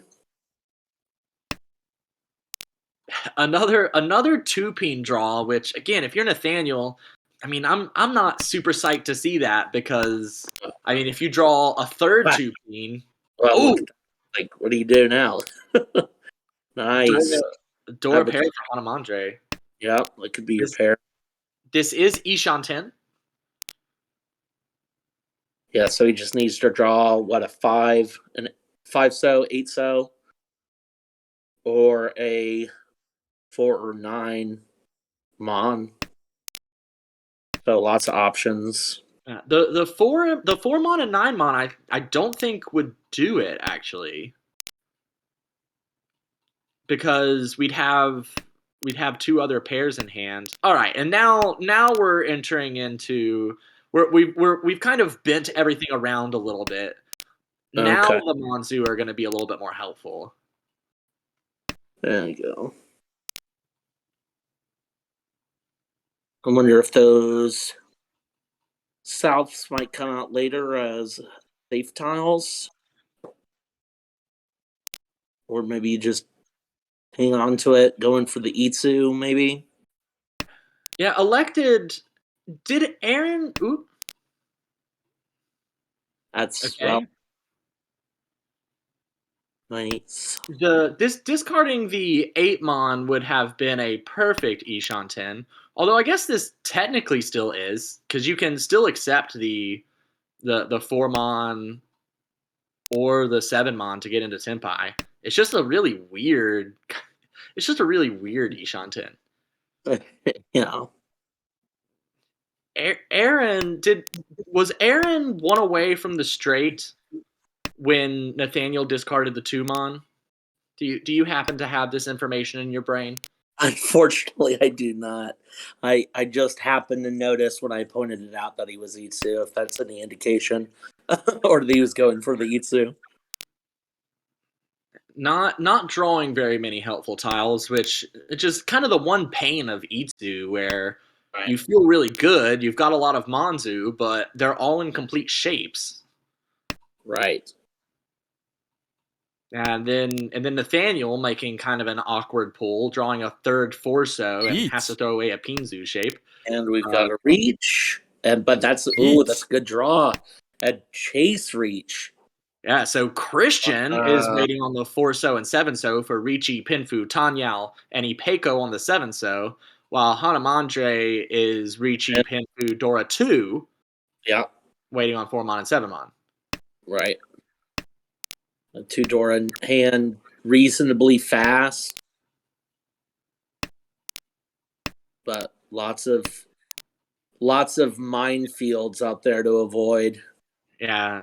Unfortunately for Hanamandre, we see all 4-mon and all 7-mon already. So unless Aaron starts picking apart at that Itsu, Hanamandre's kind of dead in the water.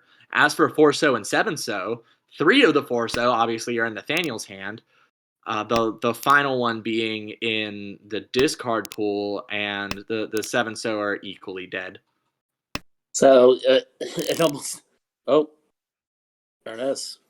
Aaron was able to sneak into Tenpai there at the end. Finally completed that peen shape. The trend's kind of continuing now. Again, strong hands, but not finishing. And now Hanamandre with shapes that can easily grow into good shapes, but are not quite good shapes yet in the Monzu. That's a good draw, the 3-mon. But the Pinzu are beautiful. On the right, Nathaniel is starting with a closed Anko of. I guess all Anko are closed, aren't they? With an Anko of 19.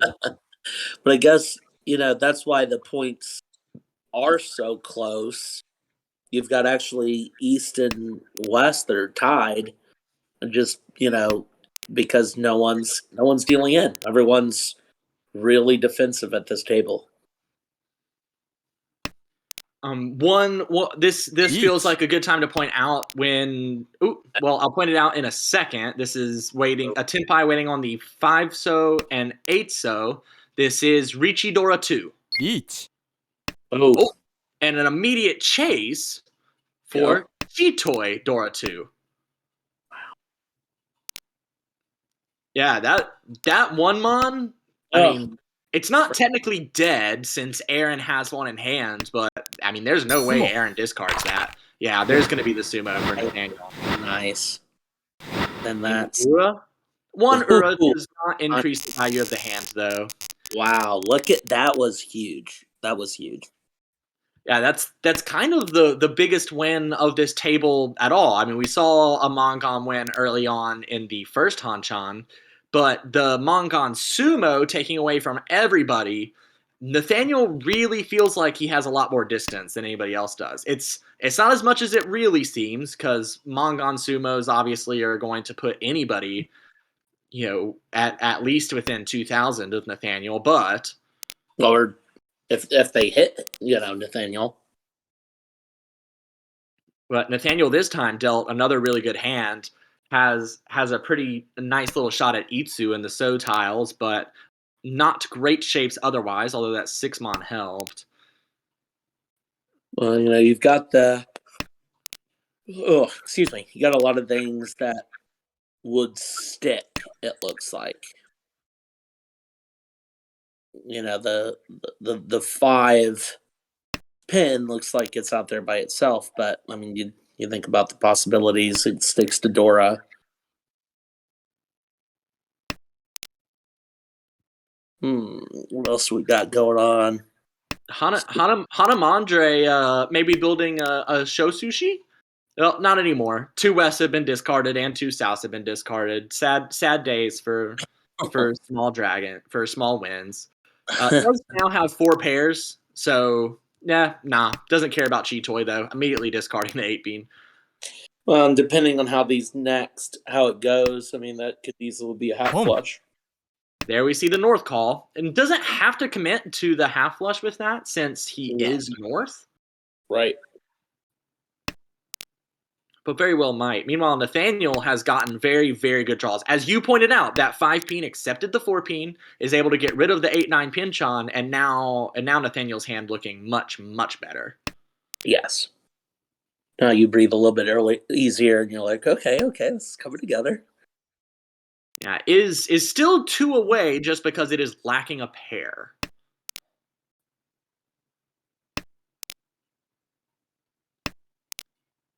Yeah, even though the 9-mon was another shape there, doesn't really care about it. Just immediately yeeting it back into the void. Probably same with the 7-peen. Okay, now we have Tempai for Christian waiting on the 2-peen and 4-peen. Yep. That is Tanyao only. Nice. So now Nathaniel now has a decision to make. What do you discard? You have the San Minchan and Manzu, and then you have the Itsu, Chance, and Sozu. Yep, is electing to throw away the San Minchan. So it's perhaps counting on the 4, 5, 6, 7 to be the pair. Getting the Nobiton there, waiting on 4-mon or 7-mon. There's Dora. Okay. Could call that. Could get a 4, 5, 6 on Shoku. Didn't call it, though. Yeah, I mean, this hand is just kind of funky and awkward. Is tossing away the opportunity of 4, 5, 6 on Shoku now. Yeah. It's like, what does this hand want to be? Does it want to be Itsu? Does it want to be Sanshoku? Does it want to complete it all? Perhaps not. Some hands just say, no, you know what? I'd really rather not exist. I'll stay in bed, thank you. Now we have Hanamandre has completed the push towards half flush. There it is. Yep. Has 2 Easts and 2 Souths. The Souths are dead. He's gonna. Yeah. Yeah, the 2-peen doesn't fit into a So Honitsu, but it's only 1,000 points, so not a big deal. It doesn't even change position between the two of them, actually. Okay. Yeah, if you're gonna deal in a hand, I guess you just hope to deal into that one. And that is something that we talked about a little bit on the opening stream of this season with Korak, where Korak was talking about how one of the most important stats to look at is average deal-in score. Like, if you deal in 16% of the time, that might not actually be bad if your average deal-in is very, very low. If you're always dealing in to 1,000 or 2,000 point hands, for example, that's okay. Those hands don't affect you in the long run in the way dealing into Mongons and Hanamans do. Right. East is looking pretty strong. Yeah, I mean, these shapes are absolutely beautiful. Is holding on to that 7-peen Dora, draws the 9-peen to go along with it. Again, another 2 away that is just lacking a pair. Oh, there's your pair. There's the pair. But how do you get to 1 away? Do you discard your worst shape, which includes the Dora? That right there. Yeah, which I guess is what he's electing to do. Which maybe you do as a healer because. And doing it in that order makes sense. If you draw the 7-peen, you'll discard the 1-mon, and let the Dora be your new pair.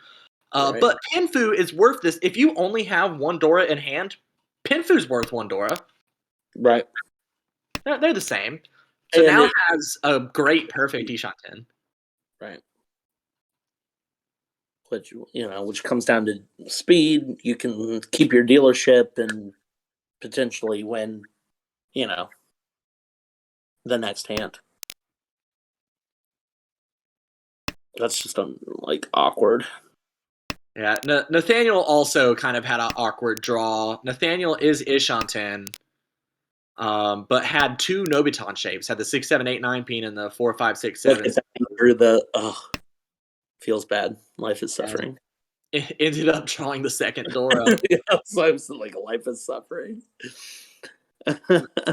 Meanwhile, Christian on the right. This is our third Ishanten for Suanko at this table. Christian not doing the Aaron greed for Yakuman game though, and immediately takes the pawn. So is Tenpai now for Toy Toy. Of course, if he sumos, that will also be Sananko. Ooh, takes the Khan. Khan's the Dora. Wow. Calls Khan on the 5 pin and immediately flips for Dora. Then Hanamandre calls in the Tenpai with the Chun. Wow. And is waiting on the 4-mon or 7-mon for a closed Honitsu with the Chun. Disgusting. Oh man, and there's the one. There's the one, so oh no. Oh, a Hanuman. Nathaniel, who had the biggest lead at this table yet, deals into the Hanuman. Oh no. Wow. Beautiful. Beautifully done from our now that was Christian. That was Christian who won that hand and who is now in first. Yeah, wow, beautifully done. Yeah, and we should all I think Hanamandre deserves an assist there. Nathaniel dealt in playing defense against Hanamandre. That was part of why that 1-0 came out. So make sure Hanamandre gets a little bit of credit for that. And very good job for Christian building that hand and the spectacular for Dora Khan. And Christian, once again, has an amazing hand here. Right. Starting his dealership strong. Which, that's a good place to... But I guess also the crazy thing about this game is that was a big hand. He's still not... It's not like Christian is untouchable here. This is still a close game. I mean, what that really did was it evened the game back out. Right. Nathaniel having a pretty decent lead to now everybody's back in Mangan Sumo range again, pretty much. Right. Yeah, Hanamandre drawing in a lot of Manzu, but hasn't quite been able to figure out what to do with those 3 pairs in the Manzu yet. 6 is a nice draw. Yeah, is getting rid of the 1-mon, make a little push for all simples, make it easier for you to call this hand out if you need to. Oh, Nathaniel calls the Khan on the 4-mon, flips 2 Dora for himself. Yep. And is Ishanten. That's a nice place to be. I like Ishanten. I've never. I don't typically say no to Ishanten unless someone else is Richi. Right. And there it is, waiting on the 3-so and 6-so with Richi Dora 2. Reach Dora 2, and then maybe double the chance at Dora. Yeah, maybe Ura 8. Get flip 2 3-mon down there. The only 2 3-mon that we can't see. Man. Oh no, there's only 1 3-mon. So okay, interesting. Yeah, Christian. I mean, this isn't necessarily a full fold. That 2-pin still leaves Christian Ishanten. Right. And in fact, an even better Ishanten is now perfect 1 away and can get Tanya out as well as Ipeko, as well as Sanshoku. Like, oh no, but can't use both 3-so. Oh, he's hanging on to it though. That's 1 round of safety. Will Christian pay back into Nathaniel? Will this be a revenge hand? Oh, man. One pin's okay. 1 pin's confirmed to be safe. No one else has been able to find Tempai yet. Oh, there's another two-so. That Wow. saved Christian. The Wow. two-so draw. We are now Ishanten for Rion Peiko.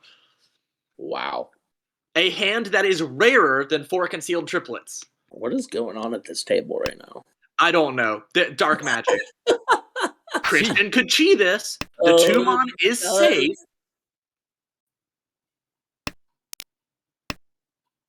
So waiting on the 1-so or 4-so. Obviously, only the 4-so wins. But the 4-so wait is dead. Right. Each player has 1. Oh, there's the 4th 6. This hand very well could just another exhaustive draw. Like, Oh, there's the 1. no. What do you do? Do you bail? Well, I mean, you're fine. You probably just discard the 1-so. No. Okay, he's fine.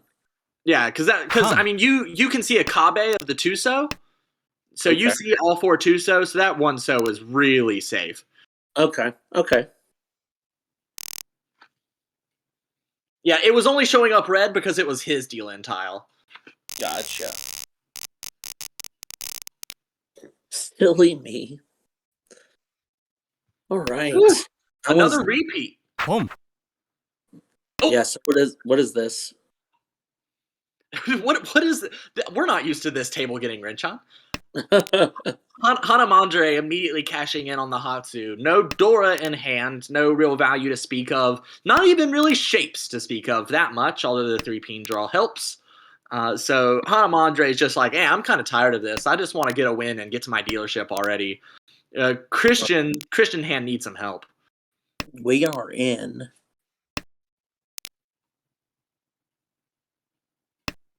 South 1. So there's still a lot of game left. So much game left. And we do see the first Dora drop.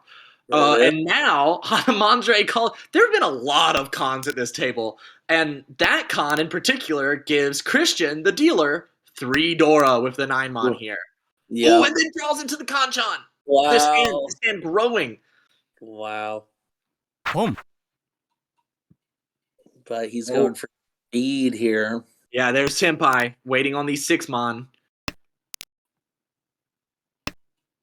Oh, and it instantly comes out. Epots. A sort of Epots. But why hasn't the Roan come yet? Boom. There it is. Oh. Yeah, that does put Hanamandre in third now. By 200 points. A lot of narrow margins at this table.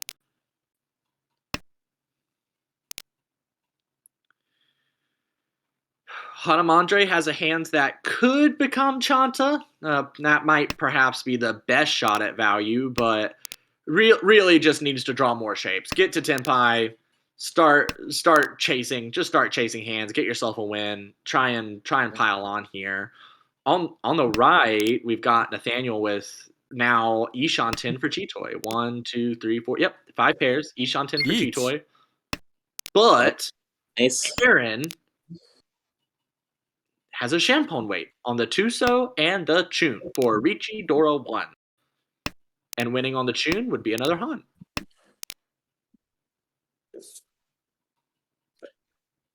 Yeah, unfortunately, this is probably slower than you'd like to see, the East hand being. Well, with such an early reach, it's like. Yeah, you're gonna have to if you're going to push, you're gonna be fighting this Ricci the whole time. Right. So there's probably gonna be a lot. I mean, we saw Hanamandre do some really great Mawashi in the last game and all last of our last Hanchan, and I bet that's what we'll see here again. You could see, yeah.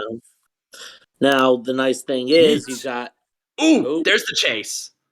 That was a spectacular draw. Now we have the 2-sided pair weight for 1-peen and 4-peen. Aaron has disconnected. Oh, he's back. He's back.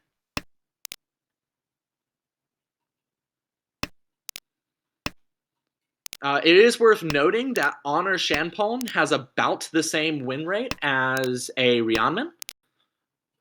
So it'll be interesting to see if this tune comes out of Nathaniel's hand as he attempts to play defense against two players at once. Sumo. Yeah, it's a dangerous, and he sumos it. Nice. Ricci, Sumo, Dora 1, and that's Dora it for 1. Zeno, but that gets him over 30K.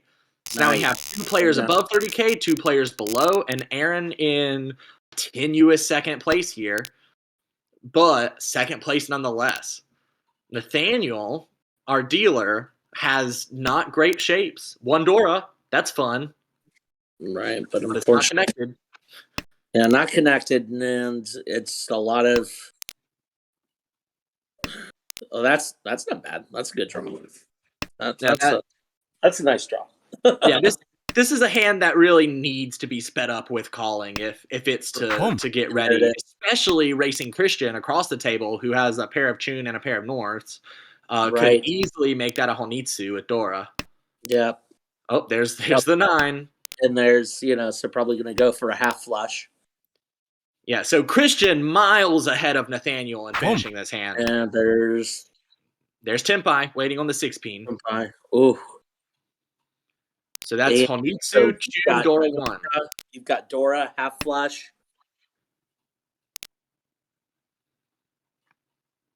That's a Mangan.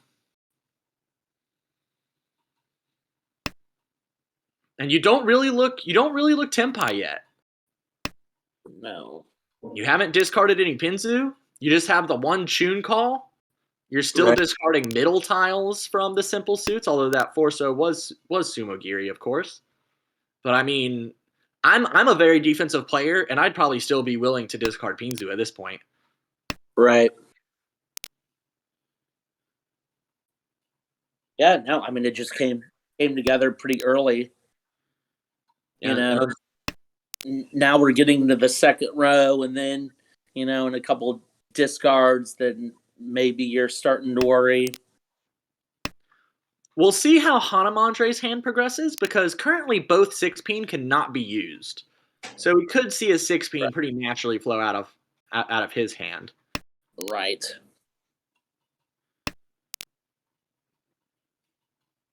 And we're Sumo. Everybody's tossing pins. There it is. Yeah, I was gonna say that too. But there it is.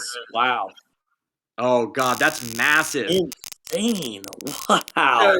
So you could really Wow. you could think of that as a 13,000 point win instead of an 8,000 point win for Christian, because now Christian is the only player above 30K, which would make his UMA plus 20 instead of plus 15. Right. So that Mangan was absolutely huge. So we'll see a little battle here between the three other players, all three of them really wanting to get above 30K. Right. Wanting to get to the 30K threshold, wanting to get second place. Doable for all of them. I mean, they're all basically fighting for second right now. Yeah, and Aaron does have a pretty good shot at first as well, since he is dealer, and has a good hand for it. Has two Dora, although it's stuck in kind of an awkward shape. The 1, 2, 2, 3 is not the best. You can't currently use both of them. Right, I wonder. But I mean, if I'm Aaron, I would happily take a Ricci and throw away one of those Dora for a Pinfu. Oh, sure.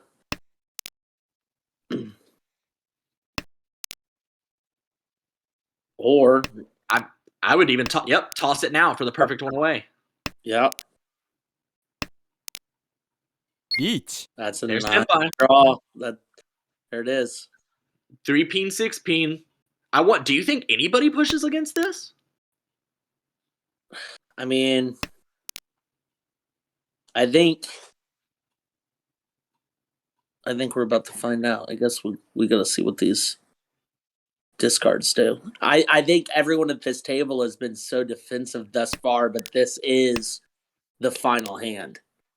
Well, it's the dealer who called Ricci. Right. So then do you let the dealer win, right? And then just try not to deal in, let the dealer win, and then you get another shot. let dealer win. If the dealer sumos, you're not in any worse of a position relative to anybody other than dealer. Correct. So, both Hanamandre and Nathaniel are kind of within striking distance of each other. Nathaniel probably has the most to lose from a dealer sumo if it's cheap. Christian obviously doesn't want to lose first, but it's a lot easier to lose first dealing in than it is on a sumo. But if he can sumo this, does that put him over 30? Oh, yeah. Ricci Pinfu sumo as dealer. And Dora. Yeah, that's going to be... And Dora, yeah. That's almost a Mangan. All the 6-peen, though, being drawn by Hanamandre across the table. Yeah. And let's see who else has... You've got North holding on to the chance of maybe drawing Dora, as is South. They both connect to Dora. Yeah, if Nathaniel were to draw the Tuso, well, we'll see what the discard is here. Oh. Yep, discarding the save 5, so totally giving up. The 4-so was too dangerous. Yeah, elected to be too dangerous. Although, how many 2-so do you see? Yeah, you only see one. You only see one of the Dora 2-so. So you've got Kabe on one side with the 5-so, you being able to see all 4 of those, but it's too easy to have that 2-3 waiting on the 4. And this is, maybe a testament to now that we're in, A2, but I'm really impressed how defensive everyone is and how well everyone's reading the river. Yeah, Nathaniel was able to still keep the Ishanten, but it is having to do a lot of dancing around. Yeah. Just making progressively worse weights. Yeah, and now it's gone. There's the final 16. Oh. Yeah, everyone folds. But now everyone gets a second shot. Everyone gets a second shot, and again, both Hanamandre can still get a Mangan sumo and overtake Xeno. Yep. Would not get over 30K, but would take second place. So this is still a very, very tight game. Christian, on the other hand, you're really wanting to hit Xeno here. Get Xeno below 30K. Mm-hmm. And even if you can't do that, you'd like to secure your first place. But getting Xeno underneath 30K and securing yourself a neat extra 5 UMA would be nice. But Aaron has another great hand. Right. These are... I'm just doing a cursory glance here around the table. Honestly, everyone has some, good weights that they can work with. Christian probably has the weakest hand currently. That 2-5-8 so is pretty nasty. The 3-6 peen isn't great. The 1 mon's disconnected. Yep. So not a hand that you want to fight with, although could grow quickly. Right, lots of stuff that can connect, and if the draws are right, that's a good draw. That's a good draw. And doesn't keep it though. But he doesn't keep it. Yeah, I probably would have tossed the 8-9 mon there, although that might be an efficiency mistake. Yeah, well, there's the 6 though. I think I would have pitched the 1-3. The 1-3 mon? Oh, because the 8's Dora. Yeah. The 8's Dora, and it's because technically tile efficiency wise, a 1-3 waiting on the 2 is just as bad as a 9-8 waiting on the 7. But I guess in my head, I feel like finishing a edge weight would be easier than an inside weight. But that could just be me being superstitious. Although it wasn't just a 1-3, it was a 1-3-5. So you're taking the Ryan-Con down a peg. Although now drawing the 6 mon, that's kind of a redundancy anyway. Right. Now you're getting, What is he trying to do? I would have liked discarding the Dora, the 8-9 mon, though, also because you could push for simples. Yes. Well, and now that, quick. so here's the thing. You've got the 6-8. You could pitch the 9s and still have Dora. Absolutely. And you already have a pair in hand, so it's not like you need the 9 mon to take care of that. Right. Meanwhile, though, on the left, Nathaniel is Ishanten. Oh, another. Nice. Yeah, and now you're definitely opening at first opportunity, I feel. Sure. There's a 5. Toss the 9 mon. Yeah, this is great. Wow. Yeah, Spicy. this is a beautiful Ishanten. Yeah. On the left, Nathaniel is Tenpai now, waiting on the 3-peen, but it is Yakulis. So he'd have to reach.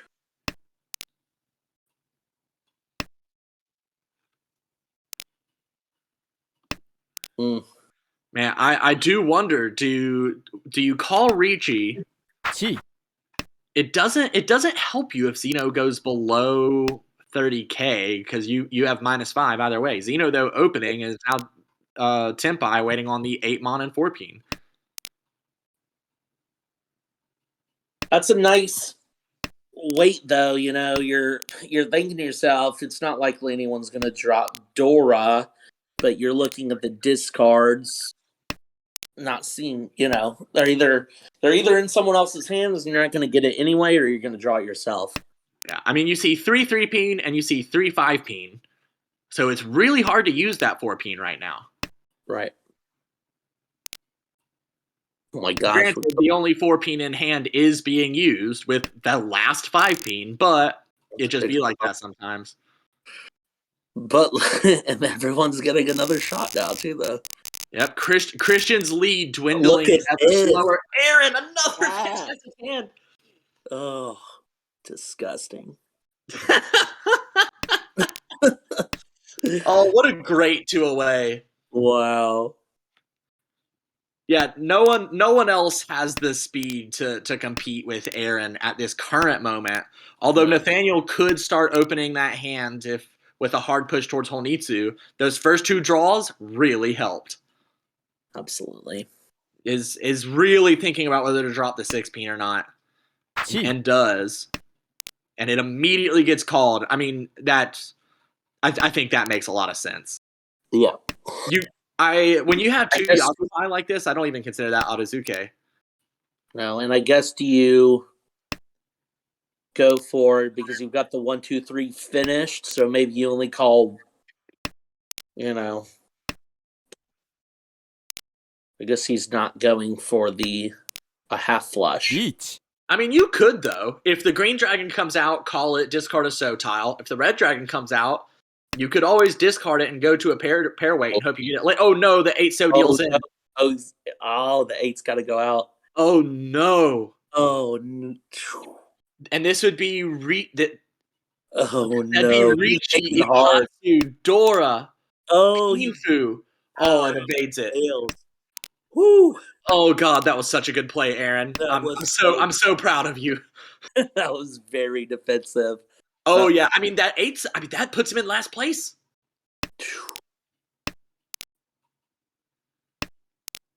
But with that said, it's not like hanging on to those is necessarily a bad weight because 5, 6, 8. Well, but what are you gonna do? Your only way out of this nightmare is to draw another 8. So I feel. I guess I almost wonder if I would have kept the 4.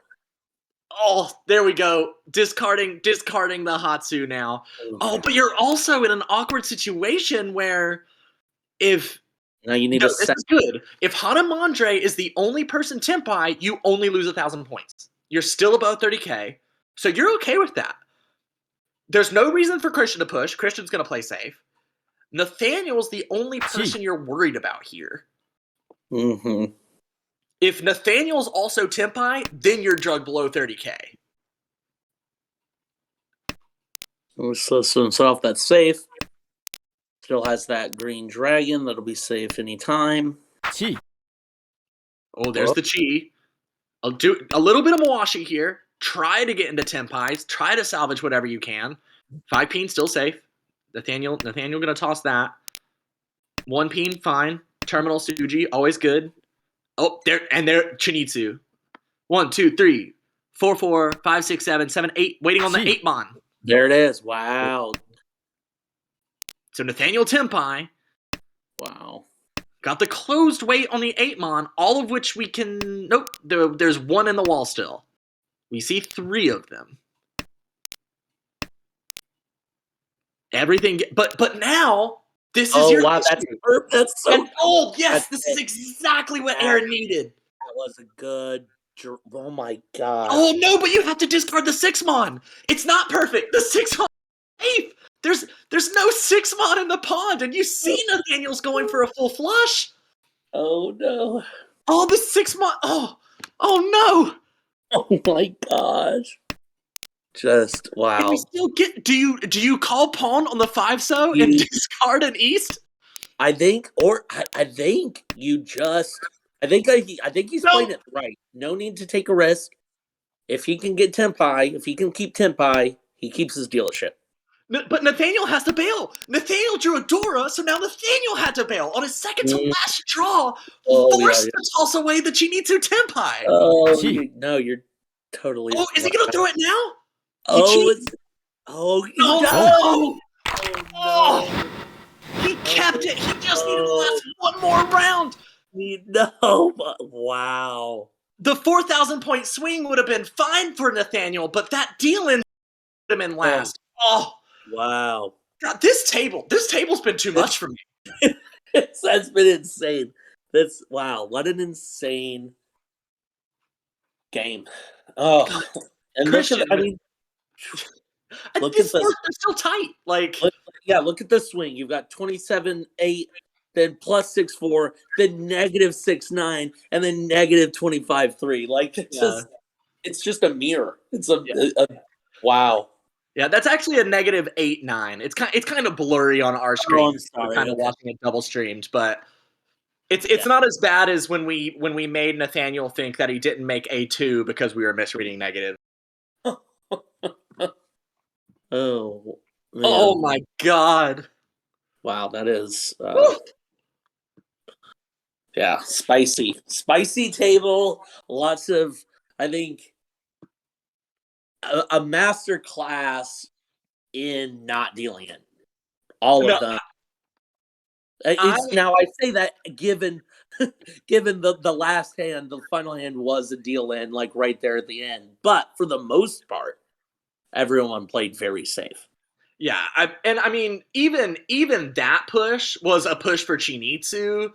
A game changer that puts you in second. Right, it's like a push you had to make. I mean, I would have folded it. Let's be careful with our halves there. Some of us are cowards.